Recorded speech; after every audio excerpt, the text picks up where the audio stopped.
foundation. This isn't about global shock. That's just an excuse. Nobody criticises the government for not anticipating the war in Ukraine or denies the war was the spark for the cost of living crisis. But the war didn't ban onshore wind, the war didn't scrap home insulation, and the war didn't stall British nuclear energy. And when it comes to economic growth, the verdict of the former Chancellor is right. They've created a vicious cycle of stagnation. And that's why every crisis hits Britain harder than our competitors. The only country in the G7 still poorer than it was before the pandemic. Disposable income back to 2013 levels. The worst decade for growth in 2 centuries. That's why we need a new partnership. Economic growth is the oxygen for our ambition, the lifeblood of a strong society and a dynamic economy. But we have to confront the reality of our position. The lessons of the past 12 years can't be ignored. Just stop for a moment and think what working people have been through. They were told, we're all in it together. Then they paid for a mess made by banks. They cried out for economic change in a referendum, but saw their calls go unanswered. And they united to defeat a deadly virus, only to see the government break the rules that they respected. And now, a winter like no other. The biggest hit to living standards in British history, where millions, the length and breadth of our country, will go without food or heating. Once again, asked to pay the price. Don't get me wrong, I know people in this room are struggling too. Your borrowing rates, through the roof. Energy costs, astronomical. More small businesses going under now than at any time since records begun. And I know that every single one is a personal tragedy, an ambition, a dream, an investment in a better future gone. No mistake, it's tough, and it will be tough for a while. But that's why we need to answer the burning question. What will we do differently? How will we help restore the contract that says, work hard and Britain will give you a fair chance? Because, let me tell you, that's not how working people feel about our country right now. Not this winter. So this has to be a turning point. Britain needs a new business model. And that will be hard. Changing a business model is hard. You all know that. Nonetheless, it's time for all of us, government, business, trade unions, to get behind the idea, both basic and radical, that our country can grow in a way that serves working people, that higher productivity can come from unlocking their potential, and that we can work together to put their interests first. This has to be the common goal of our partnership, and it must set a new direction on growth, a new way of governing that at times is challenging our instincts and will challenge our instincts. No more trickle-down experiments. That idea has been tested to destruction. But equally, if the South-East races ahead, redistribution can't be the one-word plan for the rest of Britain. You can grow an economy that way, of course you can. But it's not enough. Working people want growth from the grassroots, jobs that are well-paid and secure, communities standing on their own feet, public services strong enough to help them succeed. So I promise you now, my Labour government will care, must care, as much about raising productivity everywhere as we've done in the past about redistribution. We're going to throw everything at growing our collective contribution, James? Our productive capacity in every community. And that takes us inevitably to the supply side of the economy. That's why our first priority on tax has always been to scrap business rates. We will level the playing field for our high street. And with help from Lord Jim O'Neill, we'll make Britain the best place in the world to start a new business. But we also need to look at the supply side differently. It's not just about tax and enterprise. Take the current state of our labour market. So much of this comes back to our public services. Yes, there are other factors.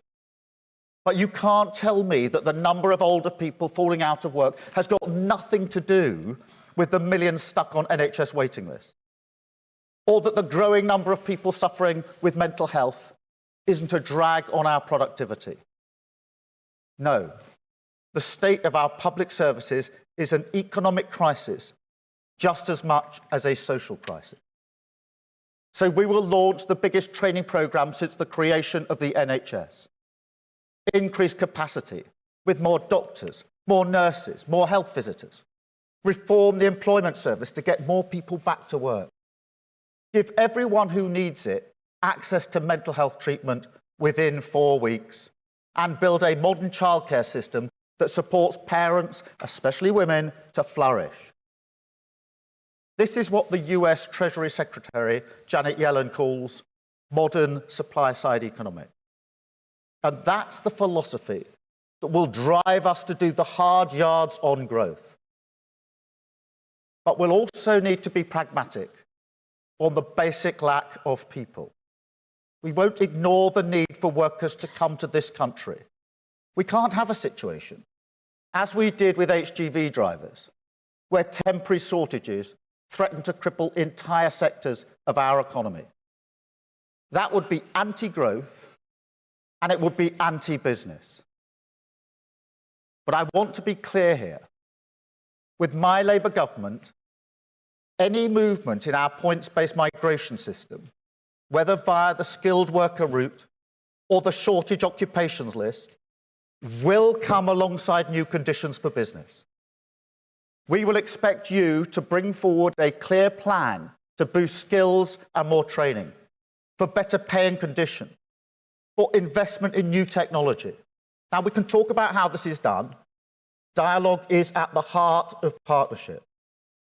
But negotiation with trade unions will be part of it.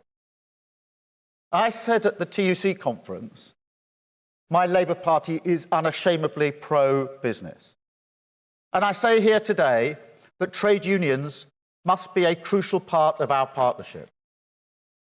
But our common goal must be to help the British economy off its immigration dependency, to start investing more in training workers who are already here. Migration is part of our national story, always has been, always will be. And the Labour Party will never diminish the contribution it makes to our economy, to public services, to your businesses and our communities. But let me tell you, the days when low pay and cheap labour are part of the British way on growth must end. This isn't about Brexit. All around the world, business is waking up to the fact we live in a new era for labour.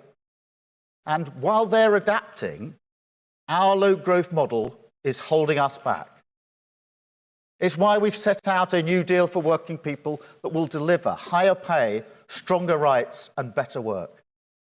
Not just for social justice, but also for the new reality on growth. Let me give you an example. Technology. Britain has fewer industrial robots than almost every comparable country. We're behind Germany, France, Spain, Slovenia, Slovakia, Belgium. It's a long list. And in terms of competition over the long run, one that borders on disaster. Now, I know most businesses get this. I've seen for myself how you invest in your people and their productivity. At Vaillant in Derbyshire, I met the apprentices using their skills in conjunction with the new technologies of heat pumps. That technology will continue to adapt, but those apprentices will be at the forefront of that change, working today, training for the opportunities of the future. But when we look at the economy as a whole, it can seem like we're more comfortable hiring people to work in low-pay, insecure, sometimes exploitative contracts than we are in investing in the new technology that delivers for workers, productivity, and our country. And we can't compete like that. Britain's low-pay model has to go. It doesn't serve working people. It's not compatible with grassroots growth. So let me tell you what is. The three big priorities for my Labour government, the principles our partnership must deliver to drive Britain forward. They are: 1, economic stability; 2, higher skills; 3, green growth. Let me take them one by one, starting with economic stability. Because, as you know, stability is the bedrock. Everything else depends on it. If we've learned nothing else these past 12 years, it's that chaos has a cost. That's why every policy under my Labour Party announced will always be fully costed. We're determined to reduce debt as a share of our economy. Sound money in our public finances must come first. And we accept what this means. Accept that we won't be able to do things, good Labour things, as quickly as we would like. The lesson of the last few months is stark. Lose control of the economy, and it's businesses and working people who pick up the bill. And I won't let that happen again. But real economic stability has to be about more than public finances. It has to be about providing the right conditions to plan and invest, to think about long-term strategy, not just short-term fixes, to create confidence through certainty. That's the argument for partnership. It's why we're so committed to a modern industrial strategy. It's not about the size of the state. It's about what the state does, how it supports businesses to innovate and grow, brings in the creative brilliance of our scientists and universities, applies them to creating the industries of the future, and uses whatever tool the job requires. Procurement, R&D investment, patient finance, a strategic plan for infrastructure and supply chains. Led by an institution, a new industrial strategy council that sits outside the political cycle. Now, I know this isn't the sort of stuff that sets Westminster pulses racing, not a bit of it. But I can tell you this, in every one of our competitors, it's the bread and butter of responsible economic management. Now, yesterday, I went on the Gov.uk website in search of the government's industrial strategy. This is what I found. It says, reading from it, the aim of the industrial strategy was to boost productivity by backing businesses to create good jobs. Was. And scratched across the top is one word, I kid you not, archived. Archived. Doesn't that just tell you everything? The government has archived Britain's growth. That's why situations like British Volt keep happening. Why the CEO of Johnson Matthey says we're falling behind in the race for clean hydrogen. Why electric car manufacturers are leaving Britain in droves. Our aversion to proper long-term industrial strategy is costing us billions already. But even worse, it's costing us the foundations of a more prosperous future. And conference, so will the status quo on skills. Any serious plan for growth must accept the need to transform how our country trains people for work. That's why we're committed to changing the way government supports businesses to get the skills that you need. At this conference last year, I announced that Lord Blunkett would lead our Council of Skills Advisors. And this year, I'm pleased to announce that he's delivered that report and we're going to deliver on skills. The apprenticeship levy is not flexible enough. Now, don't get me wrong, apprenticeships are a gold standard qualification. Their record in tackling the cultural snobbery associated with vocational learning is second to none. But alongside them, we also need to fund the training that works for you. The need for technology short courses that train coders in weeks, that help younger workers get promoted. The training that supports older workers to flourish or retrain as something new. And let me tell you from personal experience, there's nothing wrong with changing your career in your mid-50s. But the bottom line is this. You need more control over what training your levy can buy. With Labour, that's exactly what you will get. And we'll devolve the power and money on adult skill budgets as well. Decisions that drive growth in communities should be made by people with skin in the game. I profoundly believe that the people and businesses of Birmingham know what training the economy of Birmingham needs. And the same is true in Wolverhampton and Wrexham, Peterborough and Portsmouth. The next Labour government will spread economic power to the grassroots. And our central industrial mission, clean power by 2030, will help us do it. Climate change is the defining social challenge of our times. There's no question about that. I'm sure it scores highly on the risk register of every company in this room. But if you take only one thing from today, let it be this. I don't see climate change as a risk. I see it as an opportunity. The biggest chance we've had in a generation to make our economy work for working people. That's what our Green Prosperity Plan is all about. A plan to make Britain a green growth superpower. To invest in wind, solar, nuclear, hydrogen, green steel and carbon capture. New opportunities for plumbers, electricians, engineers, software designers, technicians, builders. Insulation for 19 million homes. And Great British Energy, a new national champion that will take advantage of the opportunities in clean British power and turn them into good, secure, well-paid British jobs. You can never say it enough.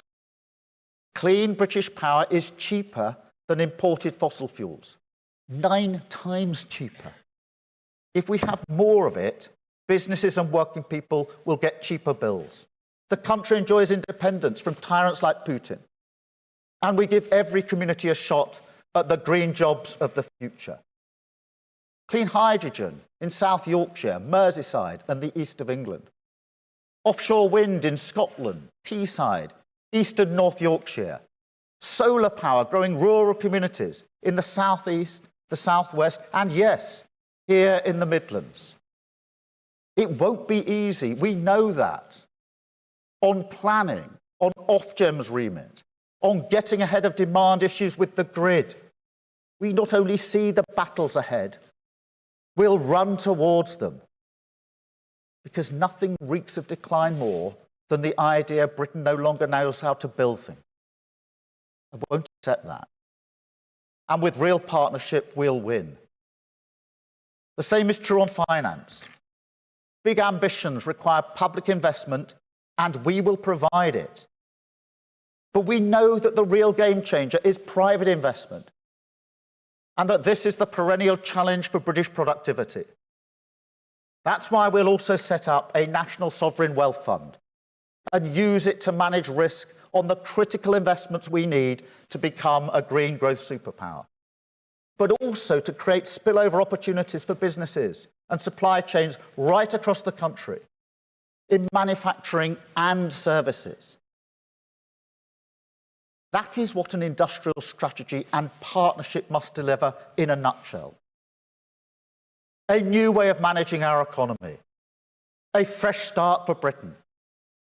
And it's a divide with the government. Last week, you saw the sum total of their offer on growth. Stagnation dressed up in the clothes of stability.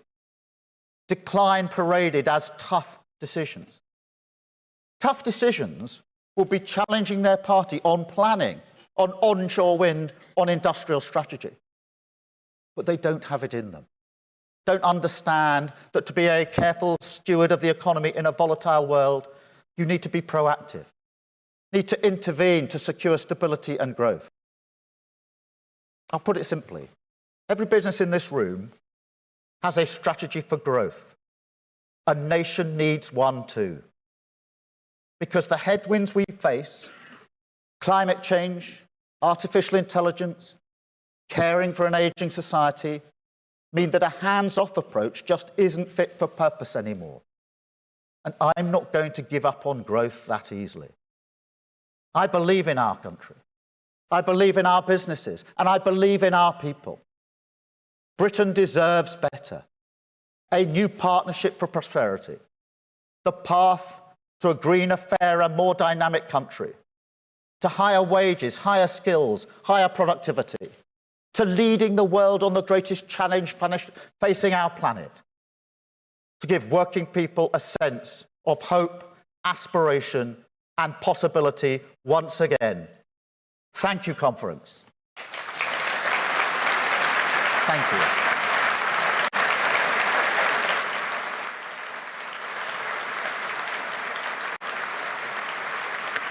I did media first. If you're just joining us, we have been listening to Sir Keir Starmer make his statement to the CBI conference in Birmingham. We're going to listen now to questions from journalists on the floor over there. Thank you We're going to very hear much. what he has to say.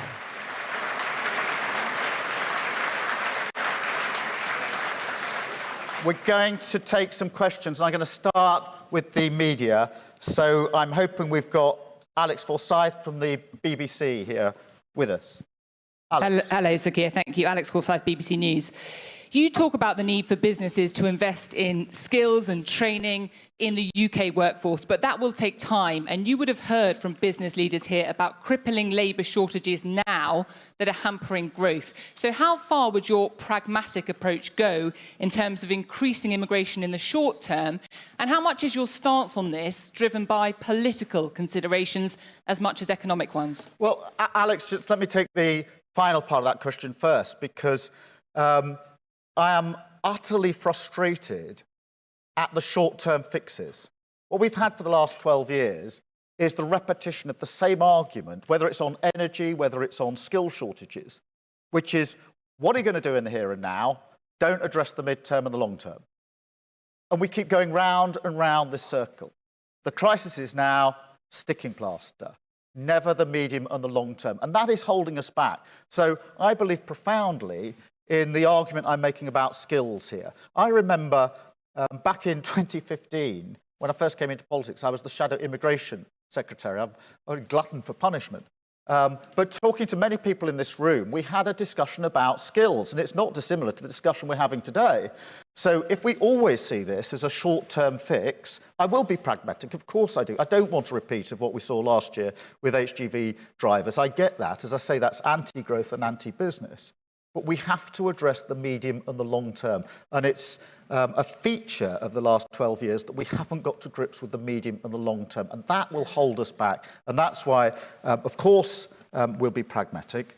Of course, we understand that we need to act now so that we help business and drive growth. But we have to address and run towards the challenge that is skills, run towards the challenge that is ensuring we have everybody back in the workforce, because there are hundreds of thousands of people who aren't working now who were working just a few years ago. And so this is, for me, an economic argument, not a question of political tactics. Thank you, Alex. I think we have Aubrey from The Guardian.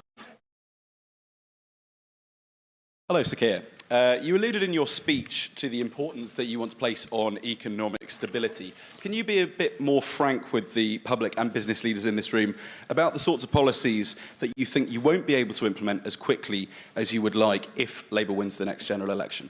Well, Aubrey, I'm not going to draft the next Labour manifesto here on stage. But what I am saying this, and it's a very important point for me to make to this audience, which is we will inherit an economy that's been damaged by the last 12 weeks and the last 12 years. And we need to fundamentally accept that as an incoming government. Restoring stability is key. There's a cost to instability, and we've been paying that cost over the last few weeks and over the last few years. That means restoring faith in our institution. It means clear fiscal rules. We've set out that we'll pay for day-to-day, that we want debt down as a percentage of our economy. But, you know, that stability has to be our first priority. If that means that there are things which, good Labour things, I say, which we can't do as quickly as we would like, then that is a consequence of that security. But I will not give up on growth. That's why I've said what I've said about the investment that we need, the approach we need to skills, and getting people back into the workforce and innovation. But do we need to restore faith, restore stability? Aubrey, yes, we do. Do I accept that as an incoming government, it's not good enough for me to simply say, well, they made the mess. We don't have to be responsible about clearing it up. We are going to have to be responsible about clearing it up. Clear fiscal rules. Do I accept that means that there are good Labour things that, as an incoming government, we won't be able to do as quickly as we'd like? Yes, I do accept that. I'm not going to spell it out now, but that's the conversation we want to have over the coming months as we go into that general election. Thank you, Aubrey. Lizzie, I think, from Bloomberg. Thanks, Sir Keir. The economy is being significantly held back by this shortage of workers. What makes you think that you can fix that with the domestic labour force when governments historically and everywhere have consistently failed to do so? Thank you. Well, Lizzie, I'm not going to just give up on this. To simply say that because we've not failed to address these issues in the last 12 years, we shouldn't try now is the wrong approach as far as I'm concerned. You take just one example, the NHS. My wife works in the NHS, so I know it pretty well. We discuss it a lot. Amongst the pressures in the NHS is the basic lack of staff. We don't have enough people in the NHS. And again, there are two approaches. One is to say, well, let's have a sticking plaster then, deal with it in the short term. The other is to say, no, let's address the medium and the long term. And that's why we've put in place a plan to train up 15,000 doctors, more nurses, more midwives coming into the NHS, because the message we need to send to the NHS is the cavalry is coming. We understand the problem. And we've been held back by the fact that we haven't trained enough doctors coming into the NHS. So, you know, the mere fact that in the last 12 years this hasn't been gripped is not a good enough reason for me not to grip it. There's the example in skills. I've had the same discussion on skills with people in this room for 7 years. We can't just say, well, it's impossible to do anything about it. I do think we can change the way we address skills, and we have to address it. And it will be a feature of an incoming Labour government that we will think strategically and in the long term. That's what I mean by partnership. A government being clear about what we need to achieve, the time frame in which we will want to achieve it, and how we work in partnership with business to achieve it. But I'm certainly, Lizzie, not going to give up on any of this on the basis that this government's failed to do it. That's why we need the change. That's why we need a general election. Graham from the Mirror, please. Good morning. Graham Hiscott from Daily Mirror. Energy is one of the big concerns for some, if not many people in this room.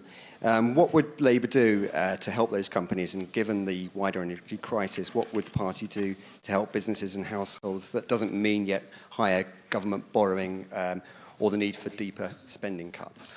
Again, every question, this is good. Good morning.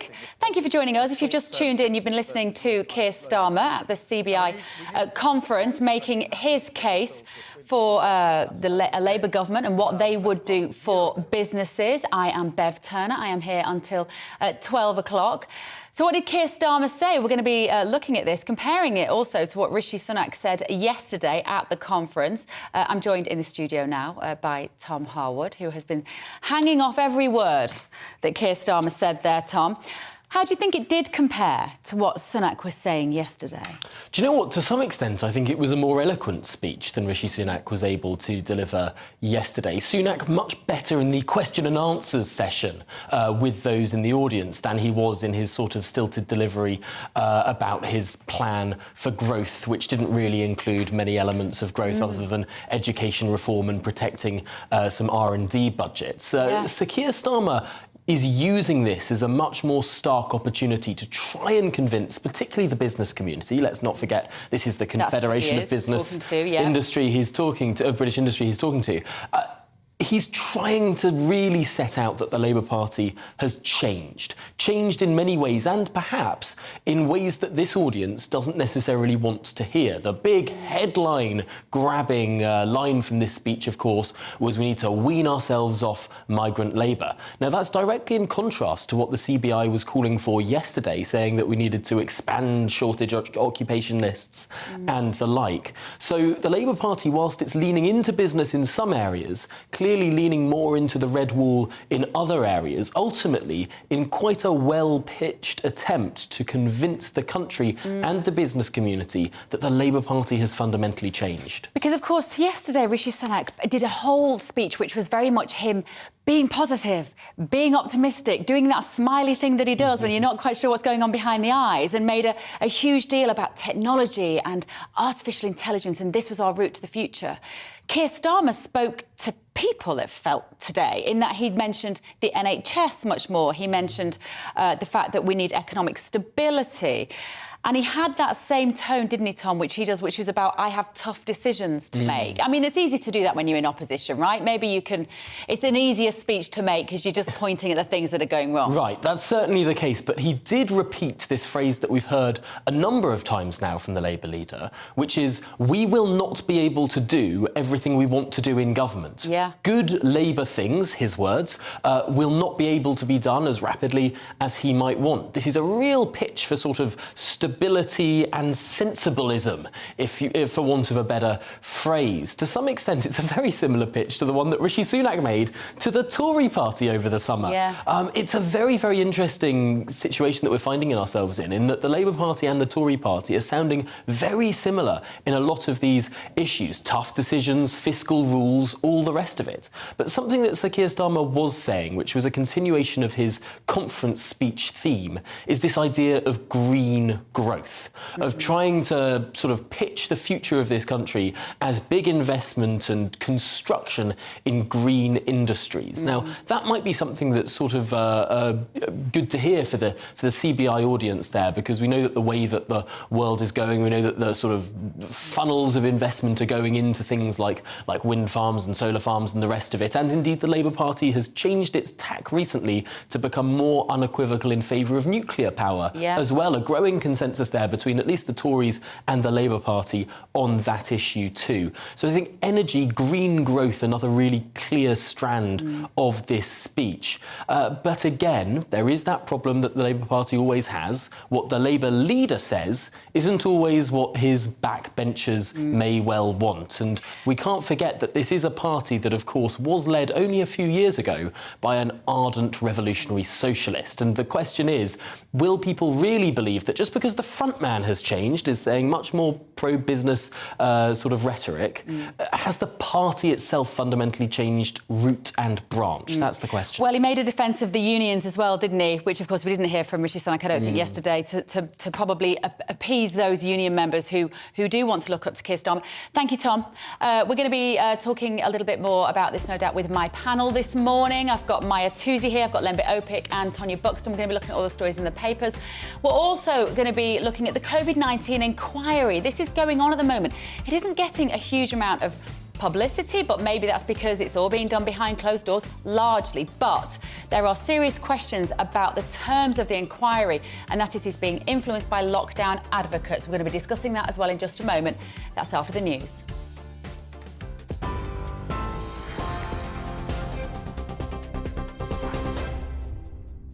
It's 10:32. I'm Rosie Wright, keeping you up to date on GB News. The UK must wean itself off immigration dependency. That's the message the leader of the opposition has delivered to business leaders. Addressing the Confederation of British Industry, Sir Keir Starmer said the days of low pay and cheap labour must end, and it's time to invest in training for those already in the UK. He also promised to be pragmatic about the shortage of workers, saying if he gets into government, he's willing to accept increased skilled immigration. But our common goal must be to help the British economy off its immigration dependency, to start investing more in training workers who are already here.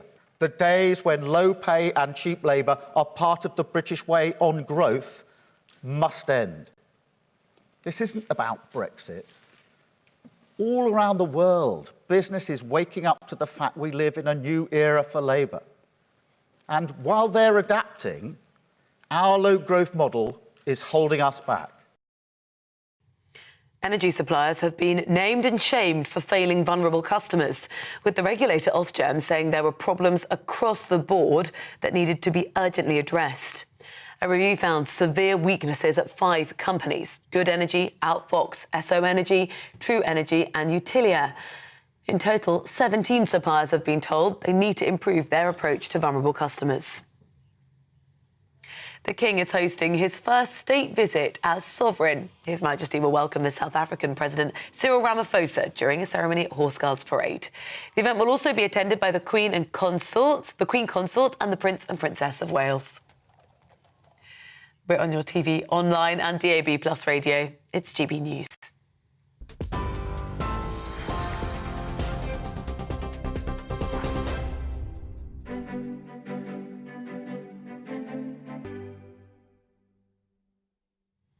Here's a quick snapshot of today's markets. The pound will buy you $1.1851 and €1.1539.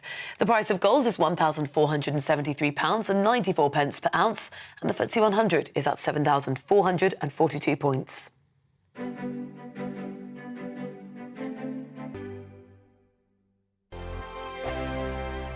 Monday to Thursday nights on GB News. At 6, it's Deebs & Co.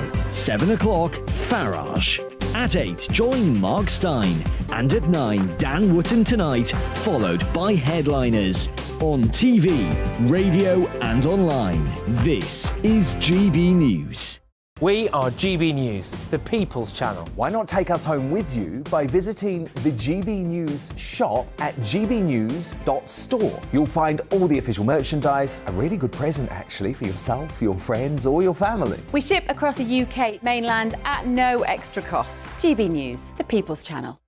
Hello, I'm Esther McVeigh. And I'm Philip Davis. Whether you're watching or listening on TV, online or on radio, we handpick the latest stories, debates and expert opinions for your weekend. So whether that's politics, news or showbiz, we've got it covered. Join us every Saturday morning at 10 o'clock on GB News. Monday to Thursday on GB News, it's Bev Turner Today from 10 a.m. We're going to be here for you, our GB News family, to keep you up to date, but also make you smile. The guy went from puberty to adultery. And I can't wait to bring a few of my own opinions. I have no time for cultural totalitarianism. We'll engage in passionate, but always polite debate, with your thoughts and opinions at the centre of it all. Monday to Thursday, 10 till 12, on TV, on radio and online. Hi there, it's Stephen and Anne. At breakfast from 6 a.m, you'll always be caught up with everything you need to know, the latest headlines, opinions and debates. We'll bring you the good news and the bad, but most of all, we're here for you. Remember, send in your views and let us know what you would like us to talk about. That's because we're your news channel. And every morning at 6 a.m, it's breakfast on GB News.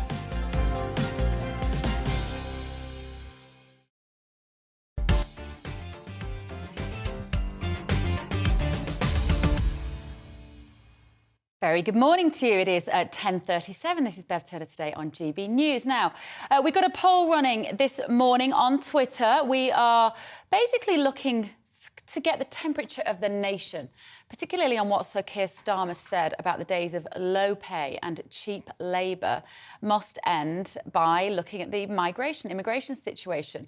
He called it Britain's immigration dependency. So I'm asking, who do you trust on immigration policy? The Conservatives, Labour or another party? Lots of you already saying the Reform Party in the comments section. Do let me know who you would trust on this. Cast your vote now. You might not trust any of them, in which case tell me that as well. Send me an email, gbviews@gbnews.uk. You can also tweet at gbnews. A lot of you are reacting, actually, up to what Keir Starmer was saying there. This from Robert. Starmer blames the Conservatives for the financial mess that the country is in. Yes, they are to blame for throwing £500 billion at COVID and lockdowns, but Starmer was the one calling for faster, longer lockdowns and more money to be spent. And Nicholas has said both campaigned passionately for remaining in the EU. I guess he means Sunak and Starmer, and the rights of EU workers to take jobs in the UK, knowing they undercut wage rates, and several news sources got them saying cheap is good for the economy. Both politicians and the CBI wanted cheap labour. What has been made the number one thing this year? The economy. Lots of those coming in. Do keep letting me know what you think. gbviews@gbnews.uk. Now, along those similar lines, actually, let's talk about the COVID inquiry, the ongoing independent inquiry, which assesses the way that the UK responded to the pandemic. Chairman Baroness Hallett has been accused of excluding groups likely to challenge the government's decision during the pandemic. So let's speak to Molly Kingsley now, the co-founder of Us For Them, parent campaign group which challenged lockdown measures. Morning, Molly. Lovely to see you. Morning, Bev. So just give our listeners and our viewers an outline of this inquiry, what it aims to do, who it has been set up by, and what we should expect from it as members of this country. Yeah, sure. So, I mean, the inquiry is a government-led inquiry. The total cost is likely to be over £100 million, so significant. And as you'd expect, ostensibly, the purpose of the inquiry is to examine the government's COVID response and to learn lessons going forward. And the way it's been set up, it will be broken down into different modules. So we've had so far Module 1, and we're now into Module 2. And the reason that it's hit the news over the last week or so, and I agree that actually there hasn't been much about it at all in the news, but there has been a little bit about this story about potential bias. And the reason that's happened now is because Module 2 is really the core module of the inquiry. Module 2 is about high-level political decision-making. So it is really crucial that the right people are involved at this point in Module 2 to ensure that appropriate, rigorous challenge can be put to the witnesses in Module 2. And those witnesses, we expect, will include the key government ministers responsible for pandemic policy. So that's kind of where we are. And I think the concern with it is that if you look at who the key participants, so the inquiry invites core participants, you can also apply for that status. And if you look at the list of core participants to Module 2, and these are really the people who will be driving the questions for the inquiry, they are the people who will be, suggesting the lines of challenge. They look very heavily skewed towards individuals and organisations who have some kind of pro-lockdown position to advocate. OK, so for instance, bereaved family members of those who died from COVID, understandably, have a right to contribute to this inquiry. And yet what you're saying is that there need to be people who actually have a good case to make that the lockdown measures were too extreme and were never proportionate. Do we know who, Molly, might be taking that position in their conversations with Baroness Hallett? No, I mean, it's really not clear. And I think this is one of the concerns. It's really not clear who might be taking the challenging position. Yeah. So it's very clear when you look at the list, and we did some analysis on it, actually. So there's a list, I think it's about 30 core participants for Module 2. Now, we plotted it out on a graph, which of those might be in favour of lockdown, which would be kind of neutral. So, statistics authorities and things like that, we can assume might be neutral. And who might be, as you've said, challenging this lockdown status quo and orthodoxy, because it was an orthodoxy during the pandemic. And there's very few. And, from a very rough count, we counted about 20 pro-lockdown individuals and organisations. So, you've mentioned the families who were bereaved by COVID. Of course, it's entirely appropriate that they are there. but you don't have anyone on the other side. So, you know, given that we know excess deaths now are higher than they were for the equivalent period during COVID, non-COVID excess deaths now, you would really expect there to be someone representing all the individuals who have lost family members due to the lockdown response. And actually, you know, a good example is we know that a group representing the vaccine injured did apply for core participant status and they were rejected. Now, many of us would say, well, you would expect them to have been included. There needs to be balance. You know, likewise, the TUC are involved. Presumably their position is a more pro-lockdowny one. And there's no one representing industry, the whole of industry or business. There's no, you know, obviously we came into this from a children and an education point of view. A very, very notable absence in the core participant list is Department for Education. So there's a whole load, 14, I think, government departments included as core participants in Module 2. No Department for Education, and they're not in Module 1 either. So who is going to be putting the really rigorous challenge about, you know, schools? Why were previous pandemic plans discarded in the way they were? So no, it's not. I wish I could say it's easy to see who's going to provide that challenge, but it's not easy at all to see. And this is a real concern. So there's this group of, I think, about 21 MPs, including Lord Frost, GB News presenter Esther McVeigh and Sir Graham Brady. They've written this letter expressing their concerns.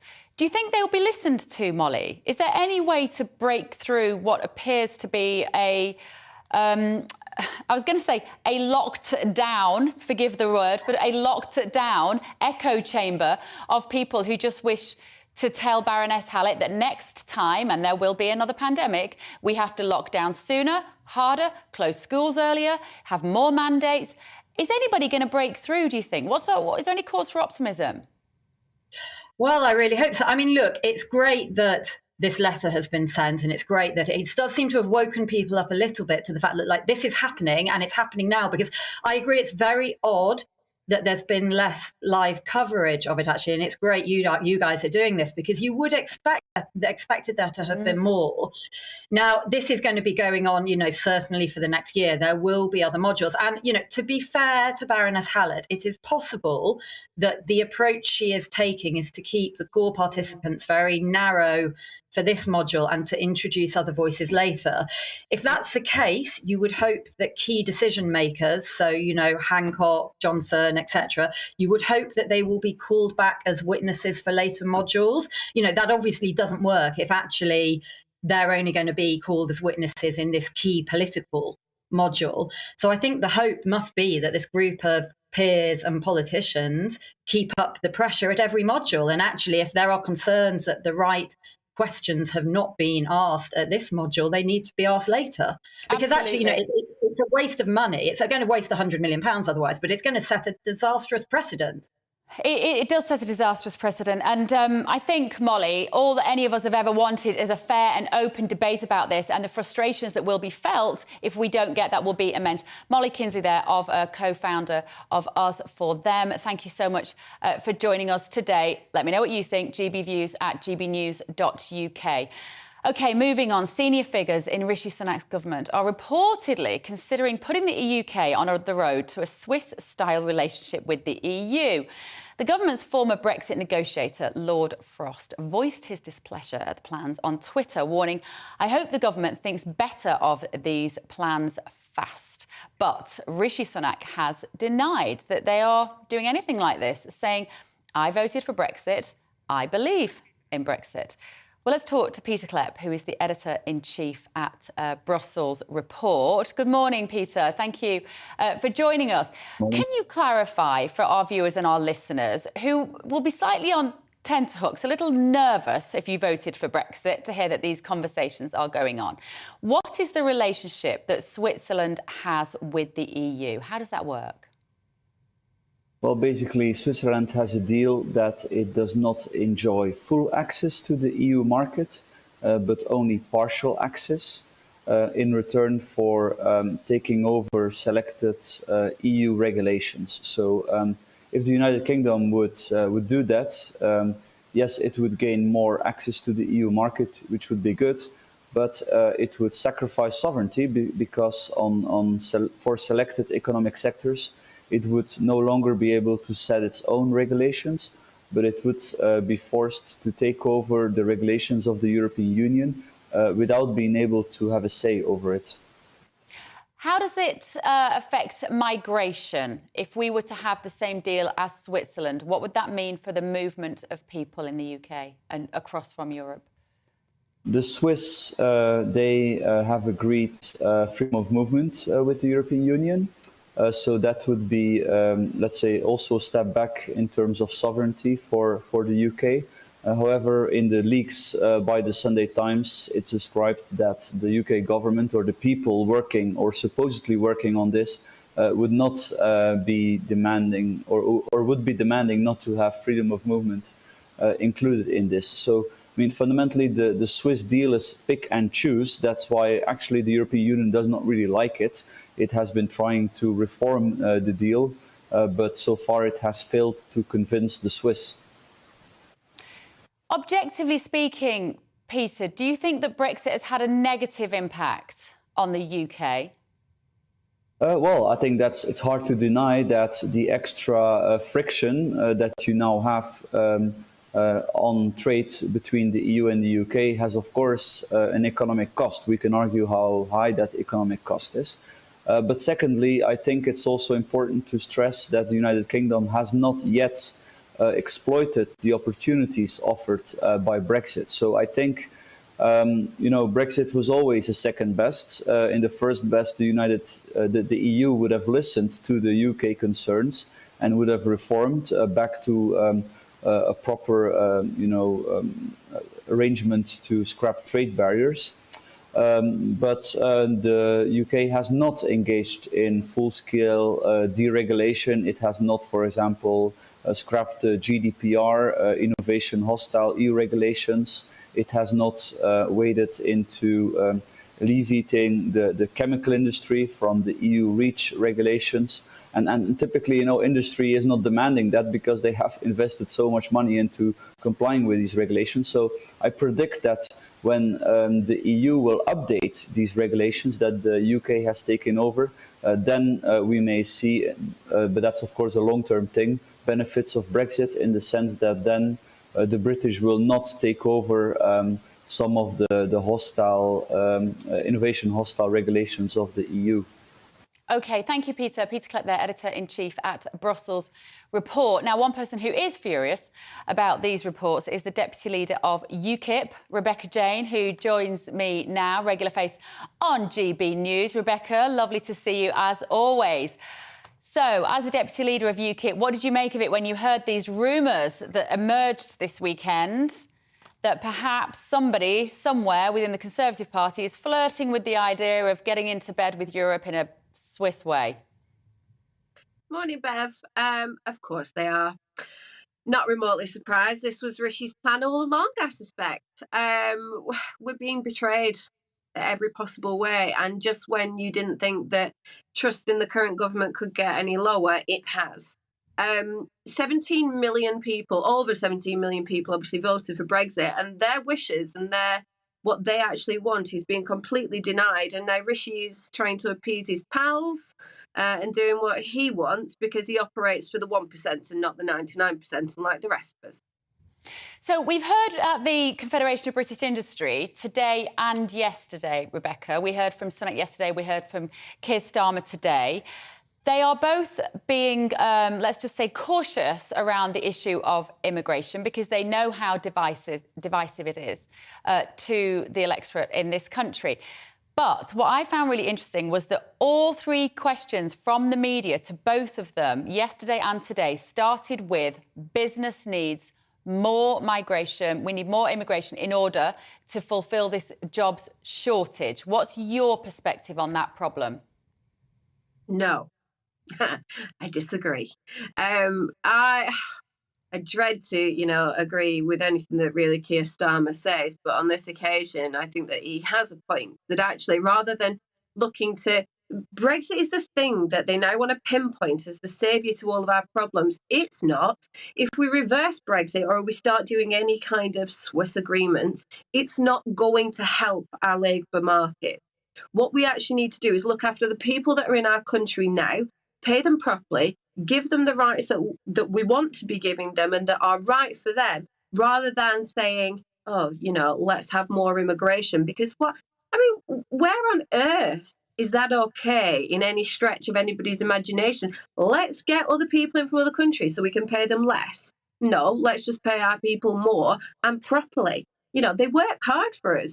Why on earth are we talking about filling gaps for our people with people from other countries just because they accept less? It's ridiculous. Now, this is something that I think you will have a take on with your previous work before you were involved in politics. We've got 2.5 million people in the UK now who are not at work, but who are of working age, so between 16 and 64. And that has gone up by 500,000 since 2019. And the reason being is that they are long-term sick. They are not well enough to go to work. A lot of that will be mental health related post-lockdown. What would UKIP do about that, Rebecca?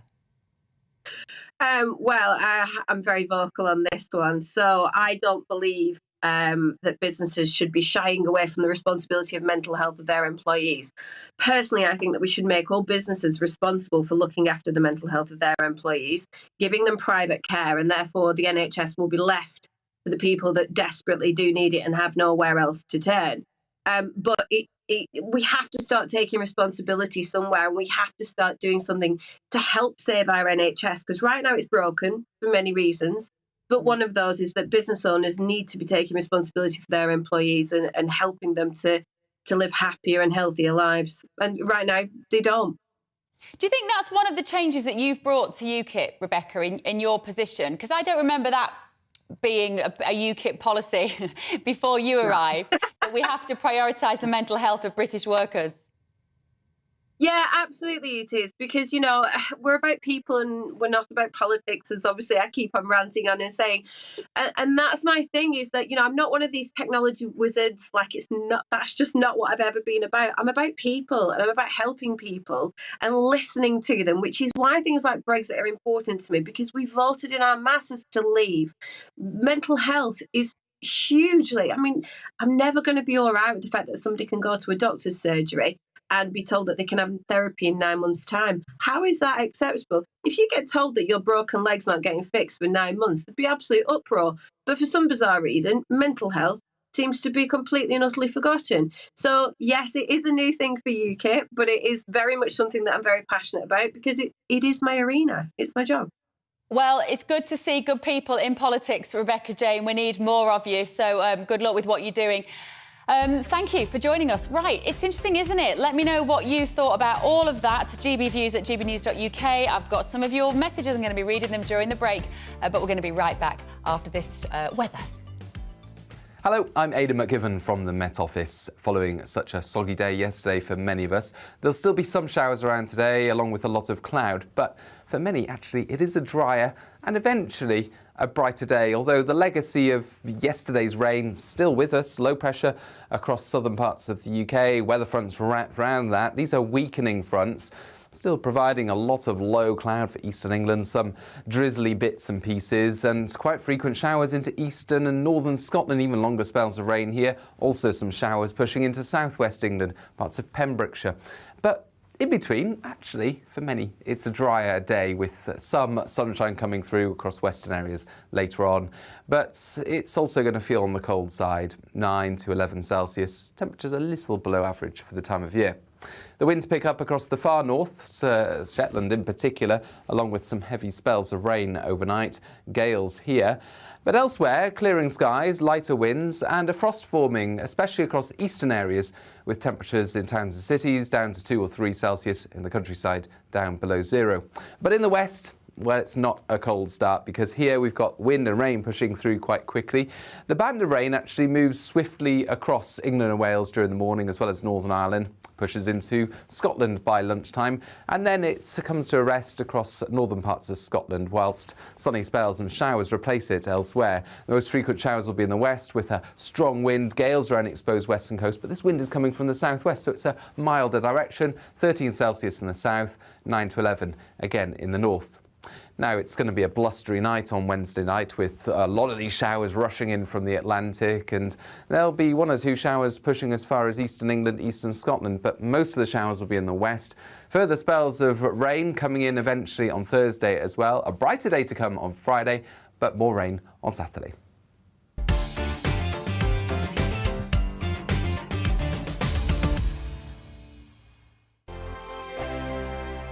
Every morning from 6 o'clock, we'll wake you up with GB News Breakfast with all the stories you didn't know from the night before. So whether it's serious news, entertainment, or your own views from all over our great nation, we're here to kick off your day with a smile. The national media should be reflecting and reporting what's happening here. You will notice the northwestern accents. Whether you're with us on TV, radio, or online, every morning, it's breakfast from 6 a.m. Hope you can join us. Join me every Sunday at 6 p.m. for Gloria Meets. In exclusive interviews, I'll be finding out who our politicians really are and what they really think. I think I've seen probably quite enough of Matt Hancock to last me a lifetime. I'll also be getting to know you better, travelling to find out what you think about the politicians who are fighting for your vote. They've got to get this country back on track. Join me every Sunday at 6 p.m. only on GB News, on TV, radio and online.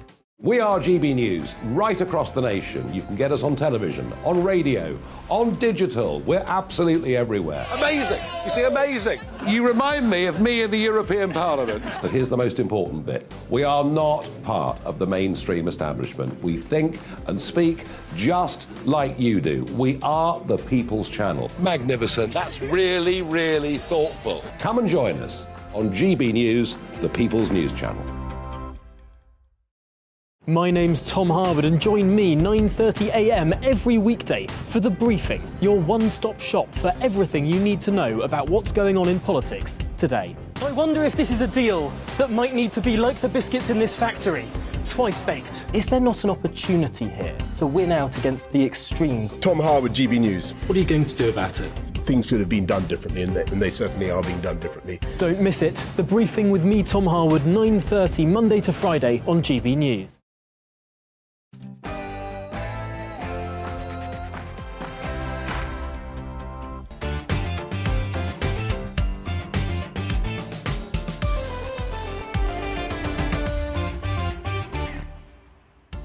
Very good morning. Welcome to Bev Turner today on GB News, TV, radio and online. Thank you for staying with me today. We've got lots to get through before midday. Now, tell the truth.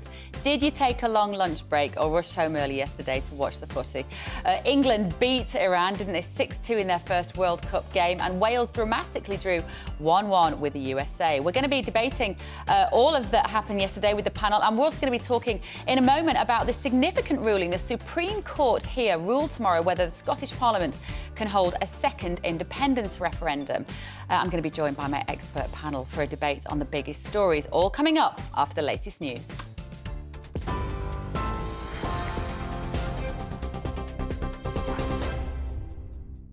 Good morning, 1 minute past 11. I'm Rosie Wright, keeping you up to date on GB News. The UK must wean itself off immigration dependency. That's the message from the Labour leader to business bosses. Sir Keir Starmer told the Confederation of Business Industry the days of low pay and cheap labour must end and that it's time to invest in training of those already in the UK. He also promised to be pragmatic about the shortage of workers, saying if he gets into government, he's willing to accept increased skilled immigration. But our common goal must be to help the British economy off its immigration dependency, to start investing more in training workers who are already here. The days when low pay and cheap labour are part of the British way on growth must end. This isn't about Brexit. All around the world, business is waking up to the fact we live in a new era for labour. And while they're adapting, our low growth model is holding us back. Energy suppliers have been named and shamed for failing vulnerable customers, with the regulator Ofgem saying problems across the board need to be urgently addressed. A review found severe weaknesses at 5 companies: Good Energy, Outfox, SO Energy, True Energy and Utilia. Ofgem says households are missing out on free gas safety checks, and firms aren't doing enough to identify those on prepayment meters who may need help. Well, in total, 17 suppliers have been told they need to improve their approach to vulnerable customers. The Deputy Prime Minister is going to be questioned over alleged bullying. Dominic Raab, who's facing an investigation into 2 formal complaints against him, is going to be questioned by the Justice Committee this afternoon. He's already said he's confident he behaved professionally and will be cleared of any wrongdoing. The former Liberal Democrat leader, Sir Vince Cable, says the political culture has changed since he was in office. There are a lot of things that used to happen: sexual harassment, quote, bullying. It happened, but it was swept under the carpet. It was just assumed the kind of thing you did and could get away with. But now it's been brought out in the open, and the media's got an important role in that. For the first time ever, MPs can expense the cost of food and non-alcoholic drinks for Christmas staff parties to the taxpayer. Alcohol's not included, but it does include decorations for the office, according to the Daily Mail. MPs have been told their claims should represent value for money in this financial climate. The number of people killed during the Indonesian earthquake has risen to 252. Western Java's local government says 377 people were injured when the 5.6 magnitude quake hit yesterday, and say that more than 7,000 people have been displaced. 25 aftershocks have rocked the region, hampering rescue efforts. 31 people are still missing. Hundreds of schools in England have been downgraded by Ofsted. The watchdog inspected more than 500 schools in the last academic year. Of those that were re-inspected, only 17% retained their outstanding grade. Most of the schools were being assessed for the first time in over a decade due to an exemption from regular checks. The RAC says supermarkets are taking advantage of drivers by charging higher prices than they should be. It said fuel retailers are refusing to lower their prices at the pumps despite a drop in wholesale costs. Supermarket profit margins are reportedly around 15p a litre for petrol and diesel. More than 1,000 G4S workers are planning to strike next month. The GMB union says the security workers who deliver cash to businesses such as Tesco, Barclays and Wetherspoons will walk out on the 4th of December in a dispute over pay. Cutting-edge research could double the survival rate of people with advanced cancer within a decade. Experts from the Institute of Cancer Research and Royal Marsden say this will mean more people will get cured or will live longer with the condition. Scientists believe they can make great strides in destroying the cells and boosting the body's ability to fight it. The King's hosting his first state visit as sovereign. King Charles will welcome the South African President Cyril Ramaphosa during a ceremony at Horse Guards Parade. The event will also be attended by the Queen Consort and the Prince and Princess of Wales. You're up to date now on GB News. I'll bring you more as it happens. Now, back to Beverly.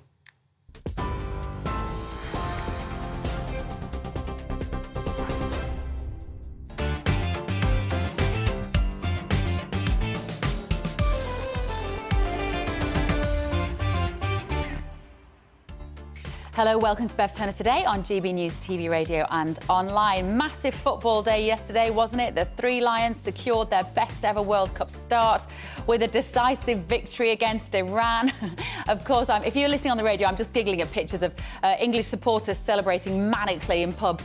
Of course, there was a huge amount of controversy with FIFA banning Captain Harry Kane from wearing the One Love armband. Did you see Roy Keane? He said he should have worn it and took the punishment anyway of a yellow card.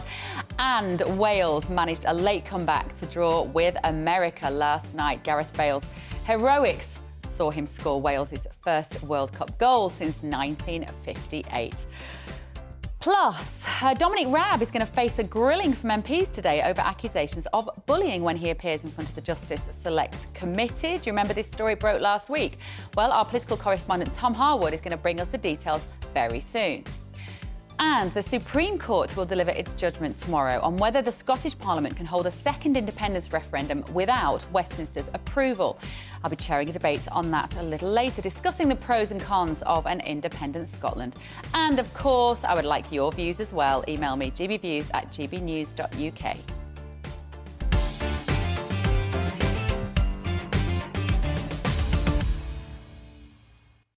Jules in Winchester has already got in touch following Keir Starmer's speech this morning at the CBI, saying, so Starmer finally adopts true Conservative values. A bit late, but laudable nonetheless. Right, now, more of those in just a moment. But first of all, England's World Cup campaign, of course, got off to the perfect start yesterday after the 6-2 victory against Iran. The Three Lions had 5 different goal scorers in the match. Wales ended their 64-year wait for a World Cup goal after Gareth Bale scored a late penalty to secure a 1-1 draw with America. So let's head over to Qatar now, where our reporter Paul Hawkins is waiting for us. Good morning, Paul. Are there a few sore British heads there this morning? Morning, Bev. Yeah, few sore British heads, especially a few sore Welsh heads, because their game, of course, happened at 10 o'clock here local time. So by midnight, it had finished. And also, don't forget, there were 14 minutes extra in the match. In fact, it's been a feature of the first 4 games of this tournament. In the England game, there was an extra 24 minutes because FIFA are really stamping down on the time wasting that you normally get in these games. So, yeah, the game finished late last night. The Welsh fans have been a little bit slower to trickle in this morning. That's understandable. Some of them managed to make it to some fan zones to sink a few beers last night. But Welsh fans generally feeling quite positive. They got through that first game without defeat. They weren't completely at the races. The USA did test them, but they came through without defeat. They've taken a point from the game. They're now looking forward to playing Iran. Given how Iran played against England, let's be honest, they were pretty abysmal, and England were fantastic. So, excuse me, we're not saying England are going to win the World Cup by any means, but you know, they played against a very weak Iran side. They did what they had to do. For England, it's all guns blazing, and for the Welsh, they now take on Iran. So, really interesting last night's football. This is what the England fans had to tell us who were at the Iran game.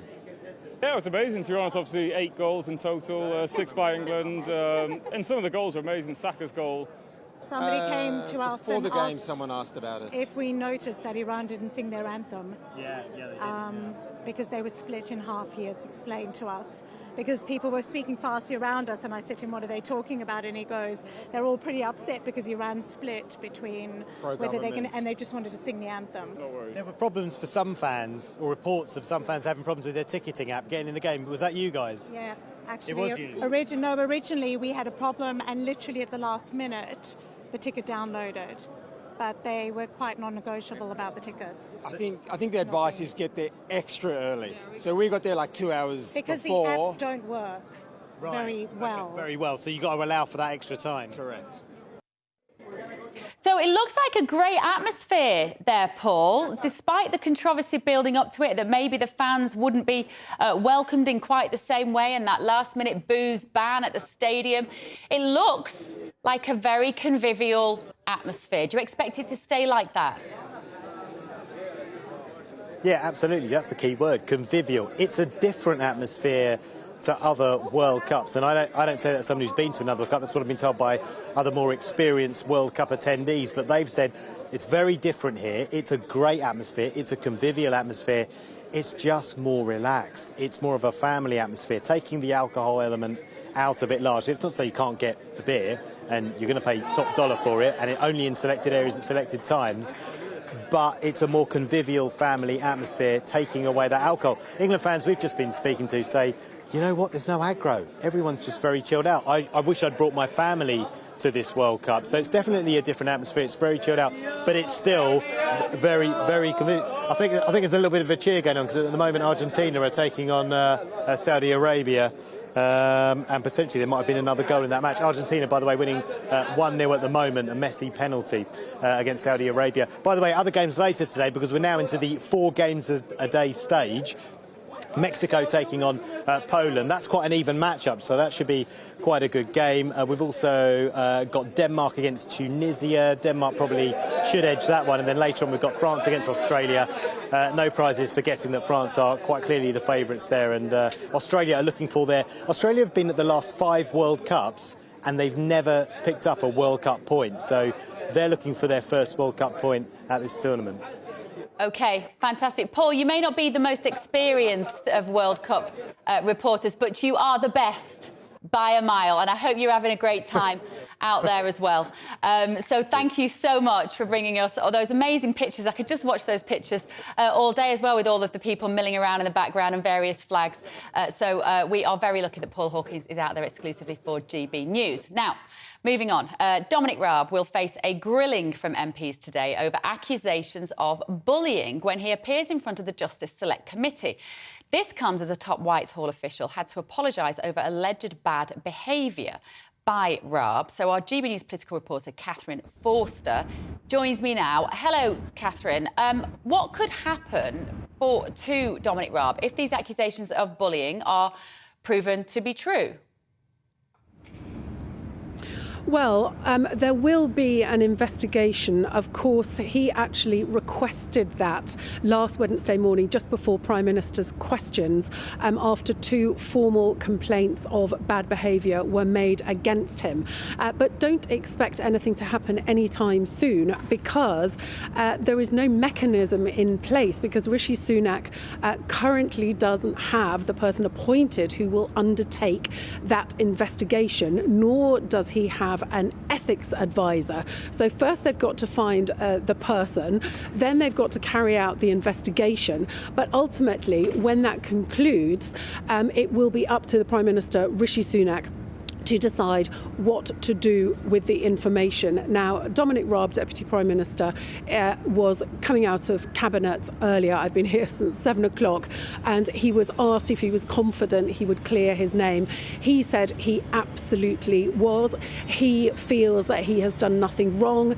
His supporters say, yes, sure, he has high standards. He expects people to work hard, but he has always behaved properly. So there won't be an answer to what might happen anytime soon. I mean, ultimately, the Prime Minister, if he's found to have bullied, Dominic Raab has found to have bullied people, could be sacked from his position.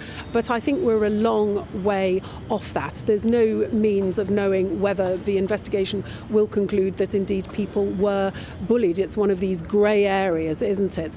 But yes, more allegations today. That Antonio Romeo, the private secretary for the Minister of Justice, had to apologise back when Dominic Raab was Minister of Justice in a previous stint to Home Office officials for his behaviour, which just adds to this ongoing drip feed of allegations that he has created a culture of fear, that he's been very curt, very demanding, and that in fact the turnover of staff in departments that he's been in has been very high. I was in the papers today that when he was in the Foreign Office, up between 12 and 24% of people left in a given year, whereas in his private office under Boris Johnson and indeed Jeremy Hunt, when they were Foreign Secretaries, nobody left from that office in a year. So ongoing problems for the Justice Secretary and Dominic. Super. Now, we saw Sir Keir Starmer at the beginning of the show today set out his plans on migration and the labour market. What did he have to say, Catherine? Yes, so he has told the Confederation of British Industry that Britain needs to wean itself off cheap labour. He said that the dependence on low wage to grow the economy is not working, and that businesses will have to accept that we need to move to a high skill, high wage economy, very much echoing something Boris Johnson said in the last year, when he also said they wanted to move to high skill and high wage. Now, Keir Starmer is very keen to be seen as pro-business. Business is very much wanting to talk to Labour now that they're increasingly seen as likely to be forming the next government. And he did have some positive messages. He said he was working on 3 principles: economic stability, higher skills, and a green growth, wants to make Britain a green growth superpower. He said they would scrap business rates and that they wanted to make Britain the best place in the world to start a business. But they do have expectations of what they expect business to provide. They have said that businesses must do better in terms of investing in people, investing in training the workers that we already have here. Of course, there's millions of people not working, economically inactive, and that's gone up by about 500,000 since the furlough, that they need to do better at getting British people back into work. So they're very keen to say, yes, we're pro-business, but businesses, you need to do your bit. Also, they need to spend more on technology. We have a very poor record in terms of automation, robots, etc. The feeling is that since the financial crisis, businesses have been able to rely on cheap labour, especially from the EU. This was, of course, one of the drivers behind the Brexit vote, and that they haven't really invested in people, they haven't invested in training, they haven't invested in technology, and that needs to change. OK, thank you so much, GB News political reporter Catherine Forster there at Downing Street. Thank you, Catherine. A lot of you getting in touch, particularly, I don't know whether you heard that story in the news about the fact that MPs will be able to claim for their Christmas parties this year. TJ has got in touch with us to say many working and tax-paying families are unable to afford any sort of Christmas party themselves. We'll be so happy to hear that their tax is enabling MPs to have a party. Yeah, that doesn't seem to be a great idea, does it, in the current climate? Now, there's plenty still to come after the break. My panel will be talking us through some of their favourite stories of the day. And don't forget, we've got this Twitter poll running based on what Sir Keir Starmer was saying this morning. He said that the days of low pay and cheap labour must end. He set out his plans for what he calls Britain's immigration dependency. I'm asking you, who do you trust on immigration policy? The Conservatives, Labour or someone else? 21% of you currently think Conservative, 19% Labour, and 60% of you think anyone else. Reform and UKIP getting plenty of mentions. Head over to our Twitter right now or send us an email as well, gbviews@gbnews.uk. It is time for a quick break, but come straight back.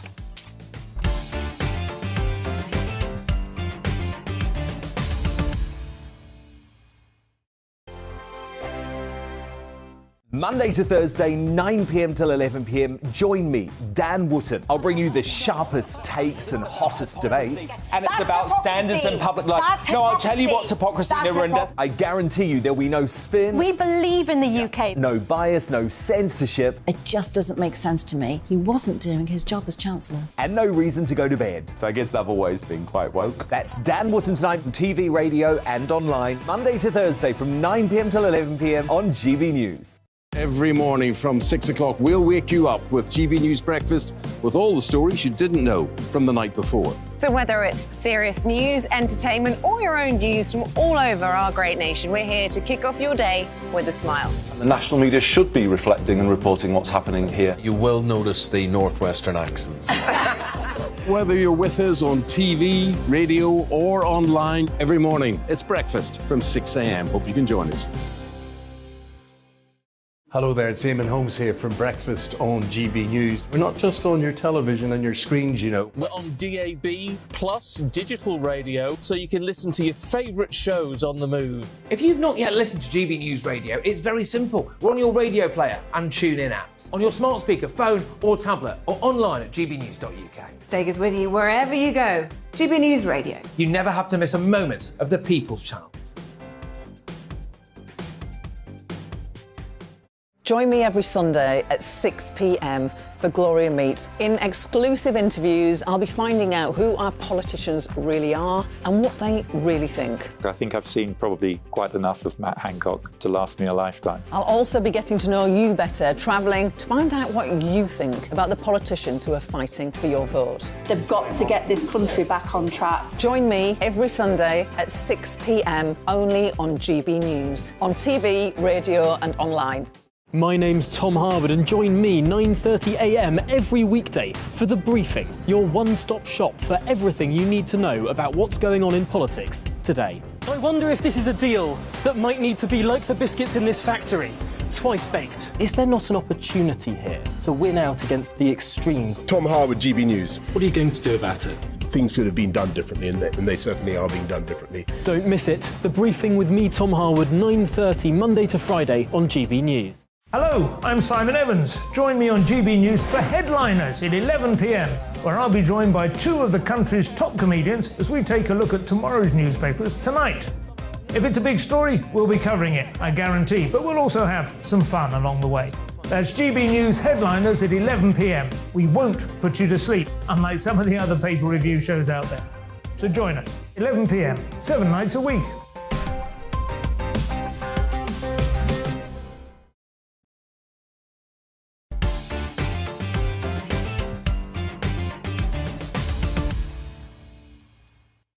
Very good morning, it's 11:22. It's nice to be on the sofa here. This is Bev Turner today on GB News. Now, let me introduce you to my panel this morning. I'm delighted to be joined by former Liberal Democrat Lembit Opik is here, broadcaster and freedom fighter. Can I call you that, Tonya? I love being called that. Tonya Buxton is with us, and political commentator and YouTuber Maya Toosey. OK, now, Maya, let's first of all talk about this story. Shamima Begum, this broke yesterday, didn't it? Her hearing is happening at the moment as to whether she gets citizenship. I really need to practice that word. Whether she gets it back. What's happening? Yeah, so it's funny because we've discovered something new that a normal person with a bit of common sense already knew. And our MI5 officers come out to say, oh, now we know that she wasn't actually trafficked and she knew what she was doing when she travelled. And she wasn't the only one. There were a number of others, and we saw the footage. They were going to the airport, and they're going like first class, business class, obviously not really first class, but getting on a plane themselves, even though they were 16, 15. And there is this argument about what to do now, because I fully understand the concept of, oh, she was a British citizen and she's our problem. But there's also that we clearly need to talk about practicality.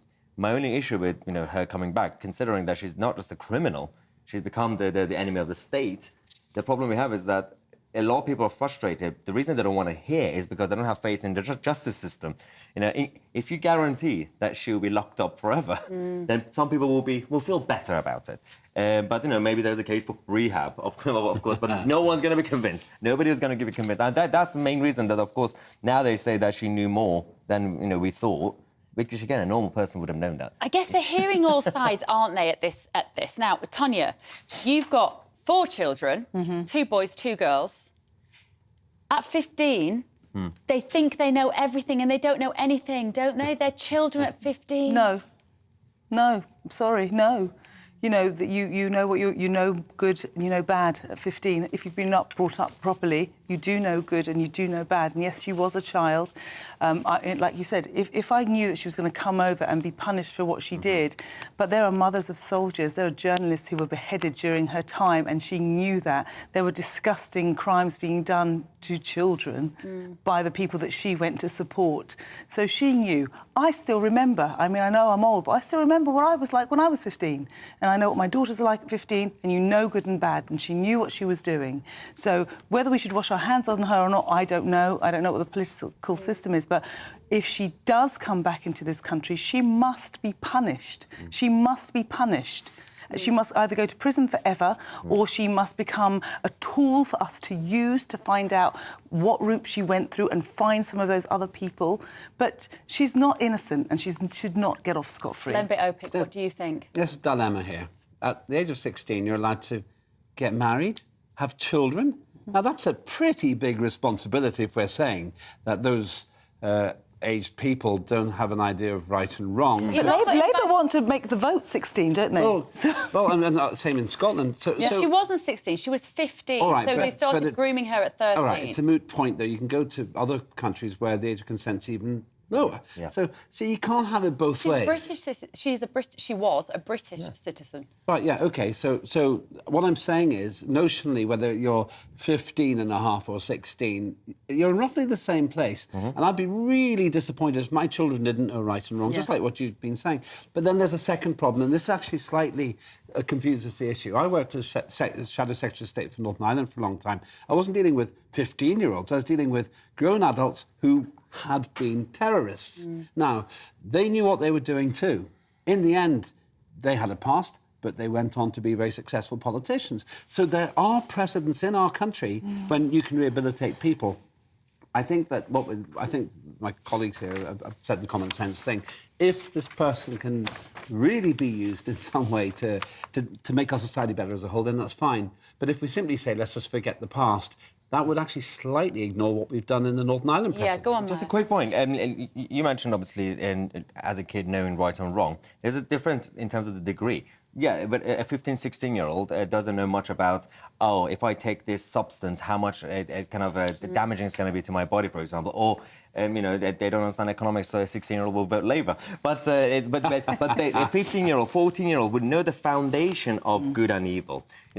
Killing someone, you should know from when you're 10. Probably not very That's good the foundation of good and evil. It's not like a mistake of economic policies. I might vote SNP this time. It's not like that. Exactly that. So that's the difference, I guess. I guess so. And I don't want people to think that I'm defending her. Of course not. I don't. Of course, what she did was hideous and wrong and misguided. But I still maintain that she was a child when she went out. And then if we have an obligation to care for children, we have to see her as a child. Case-by-case basis. But I think bring her back if necessary, allow her to, go through the justice process here, learn from her, use her. How do we de-radicalise? There are terrorists who've done that, who have been de-radicalised, and then help the authorities here. Anyway, Lembit, something much closer to home for most people. Cost of living, energy suppliers failing vulnerable customers, say Ofgem. Yeah, there's the on the face of it story here, and there's a deeper one. The on the face of it story here is that energy firms are being blasted for creating debt repayments so high that you never actually get to top up your prepayment meters. Now, what that could mean in practical terms is the lights go off. Yeah. And that's a serious possibility, especially if it gets really cold this winter. To be blunt, that could lead to death if you're old and you simply have to make the heat or eat question. But the deeper point, and I've made this before on GB News, is this: we've got an absolutely ridiculous energy policy in this country based partly on what Keir Starmer was going on about, a green economy. Let's not pretend here. We have made stupid decisions. When we've got £1 trillion worth of frackable gas under our feet, we could actually make energy cheap in this country. But instead, because of all this virtue signalling nonsense, we're sort of blaming the energy firms for capitalising on a situation and, in some cases, having to charge more because they're paying more for the wholesale price. Yeah. So the two things here. Blame the firms if you want to, but let's recognise we need to blame our politicians for not stepping up to the plate and having a sensible energy policy. What do you think, Tonya? I mean, you couldn't have said it better. And that's exactly the reason we're in this situation now, is because we've got a stupid policy on energy and we don't care about the people now. We don't care about old people, we don't care about young people, we don't care about people on low earnings. All we care about is the green policy that is still not scientifically proven categorically, and we don't even get to have that conversation either. We saw Keir just now saying things that were categoric about green policies and climate change and all this stuff. But, I don't think he understands the science of it. I don't think he does. Well, I want to get into our third story. Sorry, Mo, I didn't come to you there. But, Tonya, UK's legal age of drinking at home should be raised from what? What is it at the moment? How old are you legally allowed to drink alcohol at home? It says here 5. 5? Yes. 5? You're legally allowed Basically, to there's no alcohol limit. At the age of 5. I don't think that that this should have been a legal process. It's a parental process. So as a parent, I'm Greek, we love wine and things like that. My children, I remember drinking, sips of wine and things with my parents, or when we'd sit in the summer, making like a rosé or a spritzer for the kids and having a bit of wine. We are a kind of drinking family, but it's always with food and it's always done sensibly, and I don't want the law to tell me what I do with my children. I think that's the biggest problem with this policy that they're talking here. You just need, maybe you need to train the parents. I think a lot of parents need educating on how to bring up their children when it comes to safe drinking and things like that, but don't make it a law. Don't you dare tell me how to bring up my children. Go on, Maya. Well, as a libertarian, this is one of those like type of policies where sometimes when we complain about like nanny state, we complain about it because the policy itself will be damaging enough. For example, this one is not necessarily the same. It's not necessarily damaging on its own as a policy because it's not even enforceable. But the problem I have with this is that, again, it's the slippery slope thing. It creates complacency that this could lead to the culture of big governments telling people about other things what to do. So this, I'm more than happy if people want to start campaigns, awareness and all this for that few terrible parents. I think as a society we are good. But there will be a few bad parents or whatever. But making a law, firstly, it creates a bit of a cost bureaucratically. But you can't even enforce it, so what is it going to do? All it's going to do is create more of a culture of nanny state for other areas. Yeah. And then they'll be getting involved with other nonsensical stuff. That's Last word to you, Lambert, because this is an all-party parliamentary group on a fit and healthy childhood who've come to this. There should be more important things they're worrying about. This is woke patronisation, as my colleagues have said, digging into your personal family decisions. Now, I don't really want my 5-year-old, Angelina, to be drinking alcohol, though, interestingly enough, in other countries, as you say, also in France and in Greece, they actually have a much more balanced attitude towards it. In this country, we don't have a very good relationship with alcohol. But why don't we just put a surveillance TV camera in every house with children, and then we can stop them from giving them too many crisps, too much fatty food, wrong kind of television. This, as you've said, and you've said exactly the right phrase, it's a slippery slope to the big brother state, and people like George Orwell would be spinning in their grave. OK. Lembit Opik, Tanya Buxton, Maya Toosey are still with me until 12 o'clock. But in just a moment, the UK Supreme Court will hand down its crucial ruling on whether Holyrood has the power to hold a second Scottish independence referendum on Wednesday. What is the likelihood of an independent Scotland? That's coming up after your morning's news with Rosie.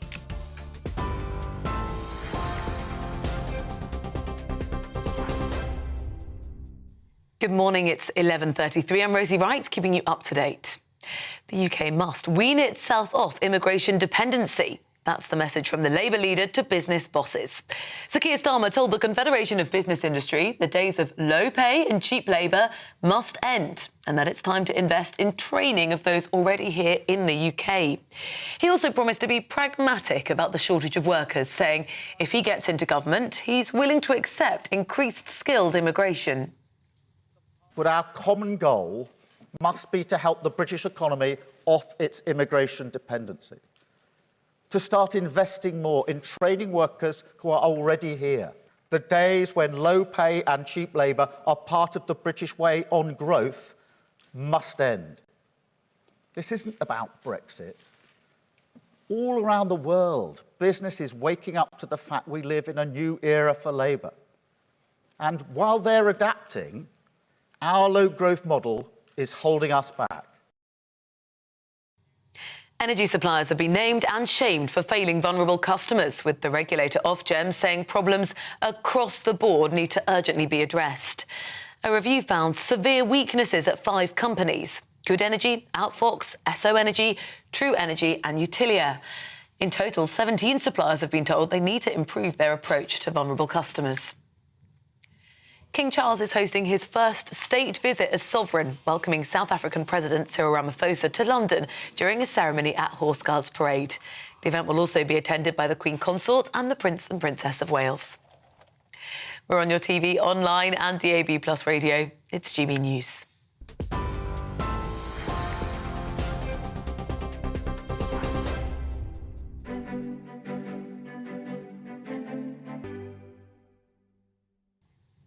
Here's a quick snapshot of today's markets. The pound will buy you $1.1869 and €1.1536.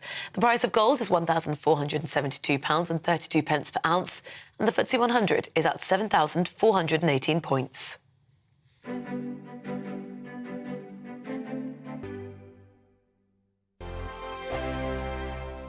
I'm Mark Dolan. Join me at 11 on GB News for Headliners, in which I'll be joined by two of the UK's top comedians discussing tomorrow's papers. If it's an important story, we'll cover it, but we'll have some fun along the way. Headliners, the late night paper review that won't send you to sleep like the others will. 7 nights a week at 11 p.m. on GB News.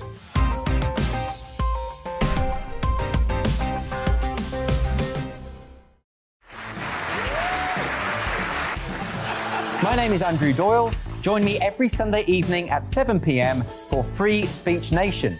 This is a show where we address current affairs and news stories of the week with the help of two wonderful comedian panellists. I brought in comics because I want to give it a lighter edge, and also they work for less. See you there.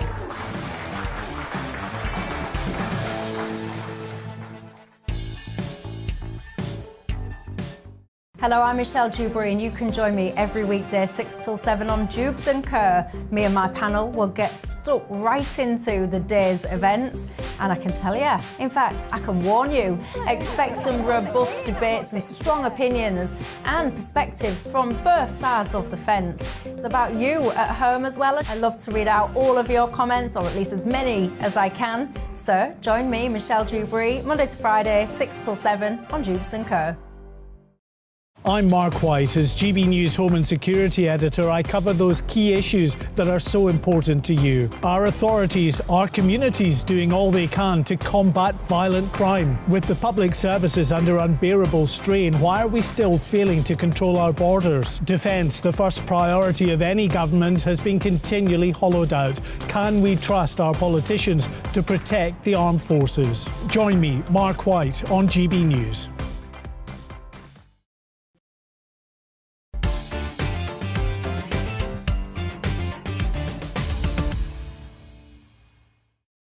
Very good morning. It is 11:37. You are watching and listening to Bev Turner today on GB News. You've been sending in your views, which are, of course, very important to me. I'm just going to get to a couple of them now. Melvin is saying, what a load of tosh. This is in relation to Keir Starmer talking at the CBI this morning. Wind farms only benefit private companies, plus it doesn't provide the power that we require continuously. Fracking is a quick fix while we build nuclear power, which will provide continuous supply, not reliant on weather. Lots of you agreeing with that, actually, when it comes to this energy debate, that nobody's getting it right at the moment. Now, moving on, the UK Supreme Court will conclude their verdict tomorrow on whether the Scottish Parliament can hold a second independence referendum without prior approval from Westminster. So joining me now is Austin Sheridan, former SNP Glasgow City Councillor, and Brian Monteith, former Scottish Member of Parliament. Thank you both very much for joining me this morning. Now, back in 2014, I didn't think it was as long ago as that, actually. The Scottish independence referendum saw 55% of Scots vote no. Has the mood changed in Scotland, would you say, Austin?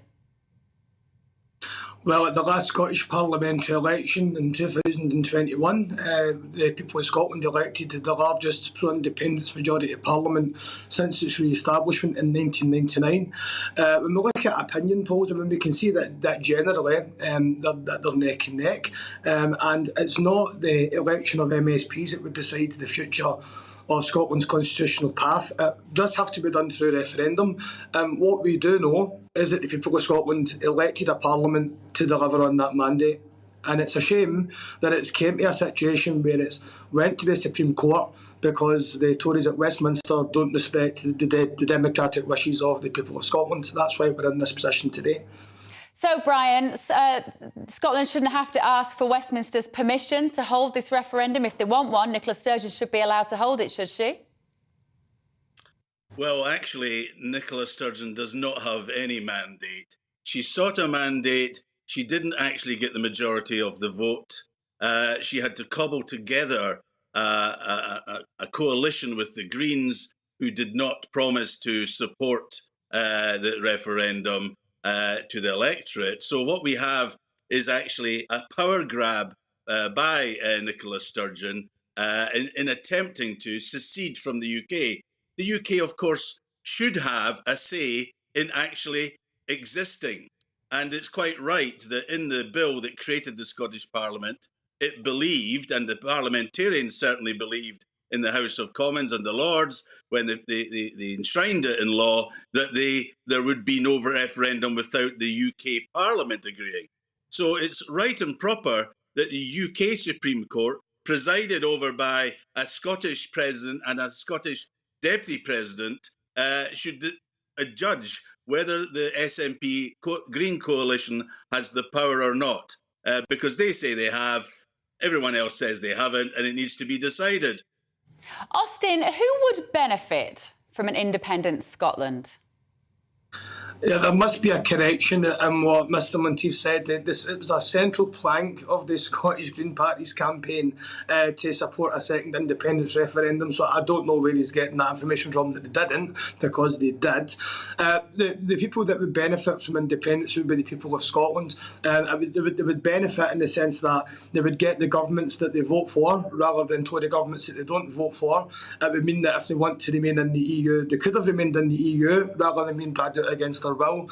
It would mean that the views and the wishes of the people of Scotland would be reflected in our democratic process, which time and time again it's not been respected by the remaining part of the Westminster Parliament. It may well be that the people of England or the rest of the UK have got different political priorities to people in Scotland, which is absolutely fine. That position is respectable as well, but it doesn't mean that time and time again that the wishes of the people of Scotland should be ignored, which is essentially what is happening.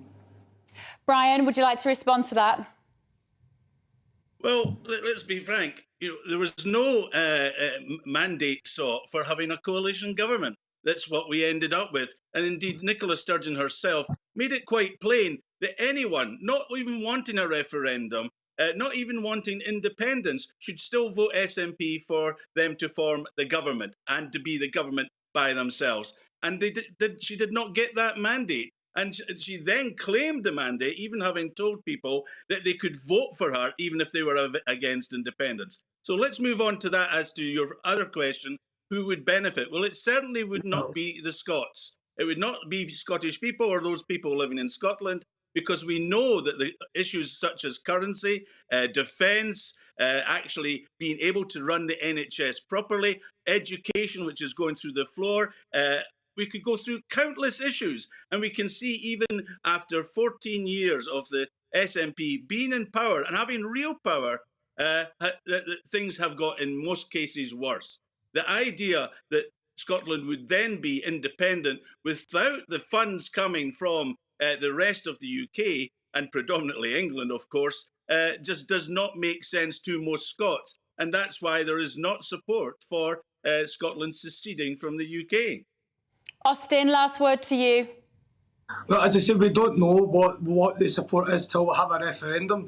And one thing I would say as well is that the Tories campaigned in Scotland in the Scottish parliamentary election to say to vote for them to stop an independence referendum. They resoundingly lost the Scottish parliamentary election, largest independence majority since 2021. I don't understand why the Tories are so scared to have a referendum and put forward what they would describe as their positive case for the Union. Bring it on.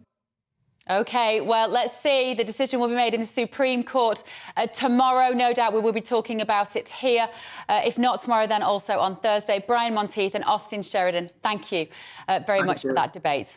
Now, while many England and Wales fans have decided against heading to Qatar for the World Cup, there are still plenty of people watching on home turf. At one sports school in Nottingham, it wasn't too tricky convincing the lads on a training scholarship to stop studying and switch on the telly instead. Our East Midlands reporter, Will Hollis, joins them for England's opening game against Iran.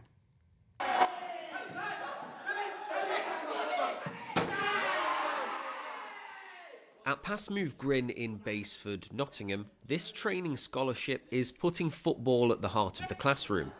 The Academy Sport course trains body and mind while connecting players to professional clubs. But today's session is cutting short. After all, it is the World Cup, England versus Iran. Yeah, I feel like there's going to be some good football played. I feel like these could have been some better picks by Southgate, but I feel like it's a strong squad. I think it's very good. You can see a lot of talent from different countries trying to do good for their countries, just win something.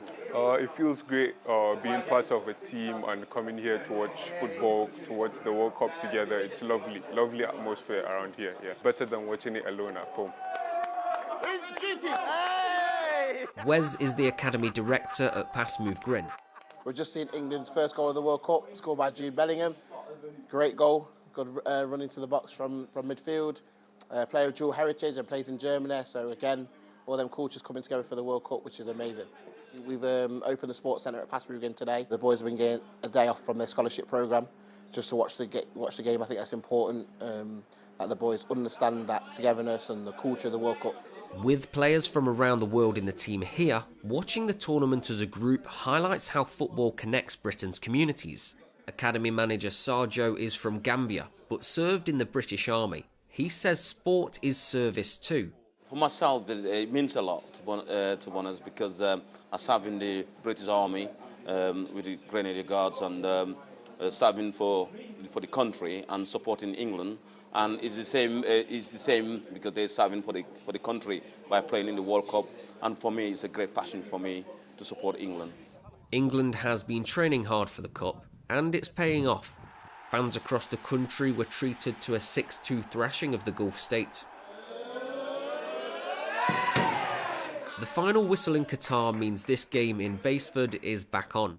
After all, watching on television is never as good as the real thing. Will Hollis for GB News in Nottingham. So I'm back on the sofa now with my panel, who've been very quiet and very well behaved. I'm joined by broadcaster and activist Tonya Buxton, a political commentator and YouTuber Maya Toosey, and former Liberal Democrat MP Lembit Opik. Right. Tonya, let's talk about Labour leader Keir Starmer and what he said today. He said we've got to end cheap labour. We must wean the UK off immigration dependency. We've had a Twitter poll going on this morning. So we've had over 6,000 votes. And according to our Twitter poll, 21% of you think that Conservative could be trusted. 19% of you think Labour. And a whopping 60% of you think alternatives such as Reform and UKIP.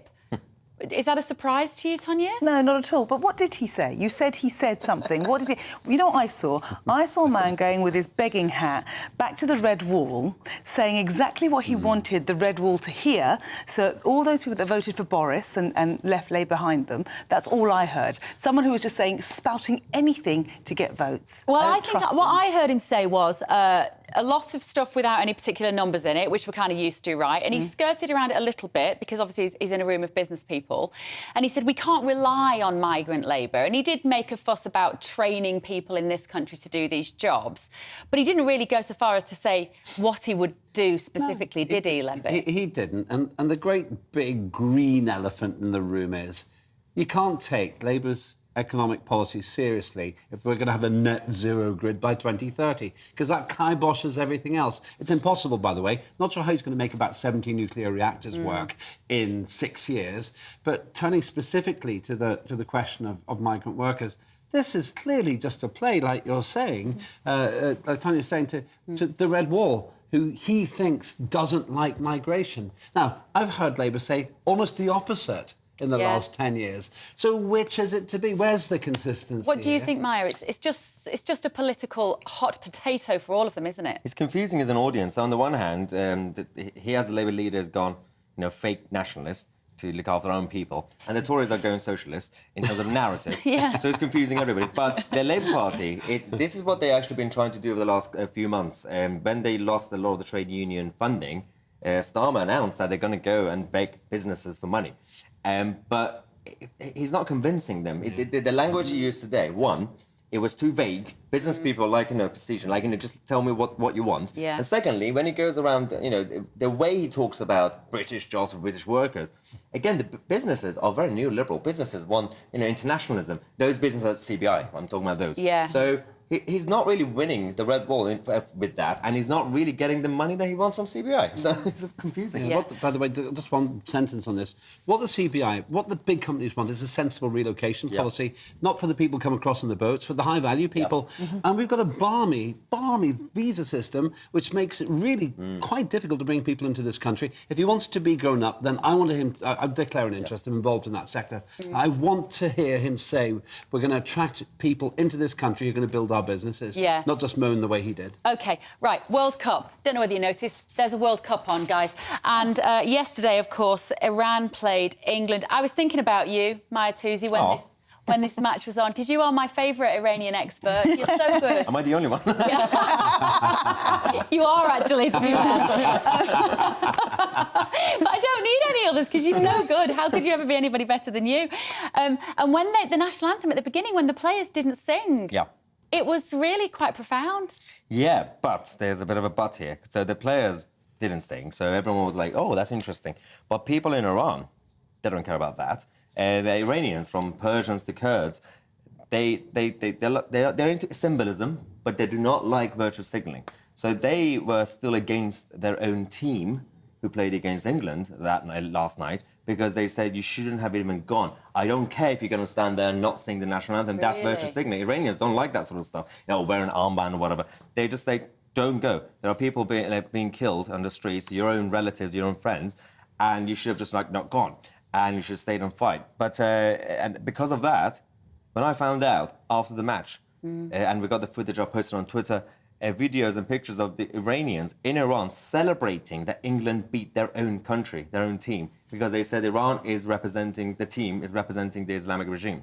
And there's one of the chants that were going around, they were singing the Islamic Republic of 6 goals. So they were saying, hey, they were humiliating their own team, but because they don't see it as representing the nation. They see it as representing that flag, the Islamic flag. How difficult for the players, though, Tonya? It must be really difficult, because I was watching the players and that poor goalkeeper broke his nose in the first few minutes. And I was thinking, how do they focus on the game with all that going on? I don't know about focusing on the game, but the fact that I know that the Iranians didn't like virtue signalling, but, you know, they have families in Iran, and I think that was a really brave thing to do. I mean, we've got our boys... Sorry, I've got to go back to the virtue signalling here. You've got Southgate, who will do any virtue signalling rubbish is needed, as long as there's no penalty to share. I mean, wouldn't it have been nice if he'd gone on wearing the armband and got the yellow card? And actually, I'm so sick of these weak, pathetic, virtue signalling woke men. I'm sick of them. Yeah, well, I tell you, I think what Roy Keane did in the commentary, love Roy Keane, absolutely. And did you see him? He just went... He should have taken his punishment. He should have taken his yellow card, taken his punishment if he had a point to make. And I was like, that's a man with values. I know he was never afraid of a yellow card, was he, Roy Keane? But I just thought, yeah, good for you. He crystallised in my mind what he should have done. Lembik, what am I talking to you about now? Matt Hancock. Oh, your mate. I've blocked it out of my mind. Your mate, Matt Hancock, he genuinely is a friend of yours, isn't he? Yes, you seem surprised. What do you like about him? He's a fairly decent bloke. Rubbish. Well, you see, you're trying to cancel him before I even explain why. He's a decent bloke. I just get on well with him. That doesn't need much explanation. And the reason I've been defending him as a one-man band, Stanley Johnson helping a little bit, but that's about it, is because no one is as bad as he's been made out to be. And I don't like this demonisation of people. Yes, he is. He is as bad as they've made out him to be. So you know him really well, do you, then? No. He's your big pal, is he? Or your enemy, then? No. I mean, this is the difficulty. I actually know the guy personally. No, just his actions. You know how you judge a person? It's not if you're a pal and you drink with them. It's their judgments. It's how they behave in their lives. He's an adulterer. He's a liar. He caused lots of people to die. And he's a vile human being. And he should be at home. He's caused lots of people to die. He has. Yes, he has. Yes, he has. The way he behaved in the pandemic and his rules that he didn't even believe in and didn't obey caused people to die. I am sitting here, my mother-in-law is dead because of him and his rules. If you want to play that game, my agent died of COVID as well, OK? We can play that game if you want to. I'm not happy about the fact that he failed and he was a hypocrite when it came to the rules. That's a different thing. No, it's not different. To me, you can have a different view. Do you know what Tonya's picking up on here, actually? What she's reflecting is a lot of this frustration. I was talking about it before, interviewing Molly Kingsley about the COVID inquiry is what we're doing because we feel like nobody is actually looking into this in a fair manner. Everyone's bringing their own personal stories to this very emotional situation. And meanwhile, we've got to watch him on primetime TV. No, you don't. Every night. It's a voluntary. You don't of course have to it's voluntary. watch it. And I don't watch it. I watch Dan Wootton or Mark Dolan on GB News at 9 o'clock every night of the week. It's and not much better than that. compulsory. However, it's frustrating, isn't it, Maya, when we see him in there living this wonderful life and getting all of this attention and not apparently being held accountable for his decisions, whatever the conclusion is. Yeah, I mean, the frustration that we get from obviously people like yourself and many others is simply because over the last decade or so, as there's access to information and access to politicians got closer and bigger, there is more of a demand in terms of communication from them. So the frustration is mainly because a lot of people think, OK, he's now left his job as health secretary. Has he clarified on certain things? Has he apologised on a couple of mistakes, right? Anything. And some people think that he hasn't even actually said anything. Well, he has. That's wrong. If you've been watching it, you will see that he's actually taken the responsibility. Now, that's one of the reasons I respect him. When you're in the jungle, I've done the jungle, you don't actually even know what's being broadcast. Oh, yes, you do. You know there's a camera on you at all times. You're a politician. You've gone into a reality show. Come on, listen, Right, I've been there and you just don't. And let the public decide. Vote tonight if you don't want him there. We've run out of time. Oh, just when I was getting good. Yeah. I know, I'm sorry, guys. Thank you so much for being here this morning. That's it for today. I'll be back at 10 o'clock tomorrow with another great panel. Not as good as this one. GB News Day next with Mark Longhurst. See you tomorrow. Hello, I'm Aidan McGivern from the Met Office. Following such a soggy day yesterday for many of us, there'll still be some showers around today, along with a lot of cloud. But for many, actually, it is a drier and eventually a brighter day, although the legacy of yesterday's rain still with us. Low pressure across southern parts of the UK, weather fronts wrapped around that. These are weakening fronts, still providing a lot of low cloud for eastern England, some drizzly bits and pieces, and quite frequent showers into eastern and northern Scotland, even longer spells of rain here. Also some showers pushing into southwest England, parts of Pembrokeshire. But in between, actually, for many, it's a drier day with some sunshine coming through across western areas later on. But it's also going to feel on the cold side, 9 to 11 Celsius. Temperatures a little below average for the time of year. The winds pick up across the far north, Shetland in particular, along with some heavy spells of rain overnight, gales here. But elsewhere, clearing skies, lighter winds and a frost forming, especially across eastern areas, with temperatures in towns and cities down to 2 or 3 Celsius, in the countryside down below 0. But in the west, well, it's not a cold start because here we've got wind and rain pushing through quite quickly. The band of rain actually moves swiftly across England and Wales during the morning, as well as Northern Ireland, pushes into Scotland by lunchtime, and then it comes to a rest across northern parts of Scotland, whilst sunny spells and showers replace it elsewhere. The most frequent showers will be in the west with a strong wind, gales around the exposed western coast, but this wind is coming from the southwest, so it's a milder direction, 13 Celsius in the south, 9 to 11 again in the north. Now, it's going to be a blustery night on Wednesday night with a lot of these showers rushing in from the Atlantic, and there'll be 1 or 2 showers pushing as far as eastern England, eastern Scotland, but most of the showers will be in the west. Further spells of rain coming in eventually on Thursday as well. A brighter day to come on Friday, but more rain on Saturday.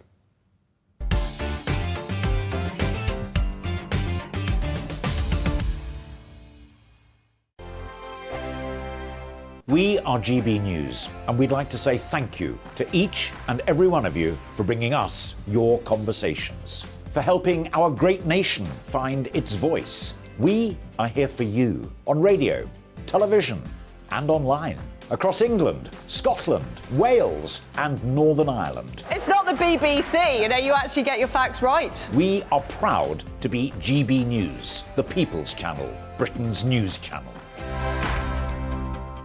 Every Friday and Sunday night from 9, it's Mark Dolan Tonight. We're on the same page again. There's something weird happening. Let Ian finish. Don't be such a cranky. That mini budget was the tip of the iceberg. And on Saturday, my show just got bigger. From 8, it's Mark Dolan's Saturday Night In. You can't govern a country if you can't speak. Stop talking. My God, we reached the end. I've never been early in my life. Only on GB News, the People's Channel. Hello there, it's Eamon Holmes here from Breakfast on GB News. We're not just on your television and your screens, you know. We're on DAB plus digital radio, so you can listen to your favourite shows on the move. If you've not yet listened to GB News Radio, it's very simple. We're on your radio player and tune-in apps, on your smart speaker, phone or tablet, or online at gbnews.uk. Take us with you wherever you go. GB News Radio. You never have to miss a moment of the People's Channel.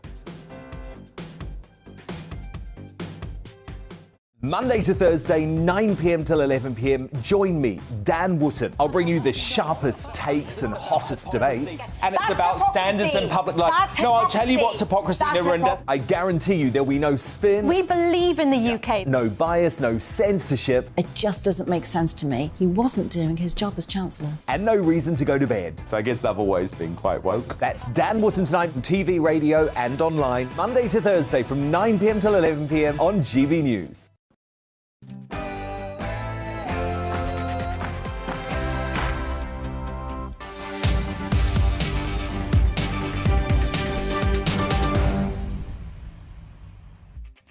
Good afternoon and a very warm welcome to GB News Live with me, Mark Longhurst, and coming up today, the UK economy needs to wean itself off cheap foreign workers. That's the message from the Labour leader, Sir Keir Starmer, speaking to business leaders at the Confederation of British Industry's annual conference this morning. Well, Sir Keir said he appreciated the need for skilled foreign workers, but added that having proper control of our borders was an immediate benefit of Brexit. Energy firms have been failing vulnerable customers, the sector's watchdog has warned, as people start counting the cost of staying warm this coming winter. Ofgem has told all 17 firms in its review they had to improve. With Good Energy, Outfox, So Energy, True Energy and Utilities being told they had severe weaknesses. We'll be analysing what they all need to do to be keeping everyone warm this winter.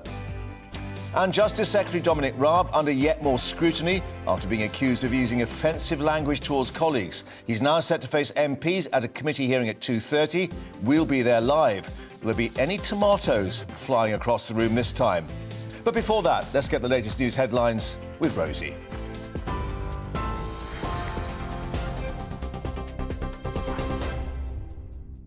Good afternoon. 2 minutes past 12. I'm Rosie Wright, keeping you up to date. The UK must wean itself off immigration dependency. That's the message from the Labour leader to business bosses. Sir Keir Starmer told the Confederation of Business Industry the days of low pay and cheap labour must end, and that it was time to invest in training those already in the UK. He also promised to be pragmatic about the shortage of workers, saying if he gets into government, he's willing to accept increased skilled immigration. But our common goal must be to help the British economy off its immigration dependency, to start investing more in training workers who are already here. The days when low pay and cheap labour are part of the British way on growth must end. This isn't about Brexit. All around the world, business is waking up to the fact we live in a new era for Labour. And while they're adapting, our low-growth model is holding us back. Energy suppliers have been named and shamed for failing vulnerable customers, with the regulator Ofgem saying problems across the board needed to urgently be addressed. A review found severe weaknesses at 5 companies: Good Energy, Outfox, So Energy, True Energy and Utilia. Ofgem says households are missing out on free gas safety checks, and firms aren't doing enough to identify those on prepayment meters who may need help. In total, 17 suppliers have been told they need to improve their approach to vulnerable customers. Expats are protesting against a real-term reduction in their UK state pensions. Nearly 500,000 OAPs live in countries that don't have an uprating agreement with the UK, which means their state pension is frozen at the level when they started receiving the payment. The demonstrators say many of them are getting less than half the full state pension of £141 a week.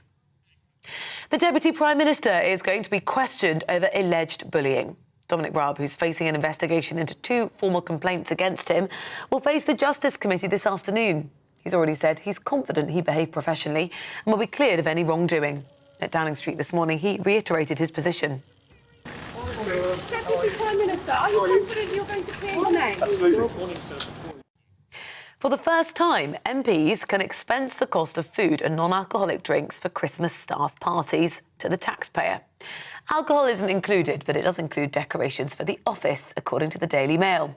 MPs have been told their claims should represent value for money in this financial climate. The number of people killed during the Indonesian earthquake has risen to 252. Western Java's local government says 377 people were injured when the 5.6 magnitude quake hit yesterday. More than 7,000 people have been displaced. 25 aftershocks have rocked the region, hampering rescue efforts. 31 people are still missing. The RAC says supermarkets are taking advantage of drivers by charging higher prices than they should be. It said fuel retailers are refusing to lower their prices at the pump despite a drop in wholesale costs. Supermarket profit margins are reportedly around 15 pence a litre for petrol and diesel. The King is hosting his first state visit as sovereign. King Charles will welcome the South African President Cyril Ramaphosa during a ceremony at Horse Guards Parade. The event will also be attended by the Queen Consort and the Prince and Princess of Wales. You're now up to date on GB News. I'll bring you more as it develops. Now back to Mark.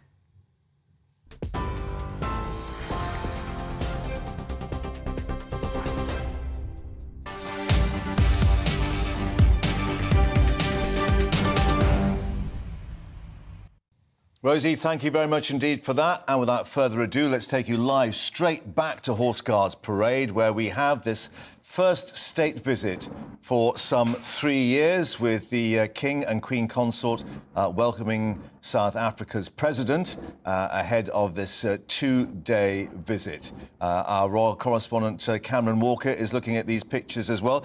Cameron, I was just looking in the notes. This is the first state visit for 3 years because, of course, there was stop for the COVID pandemic.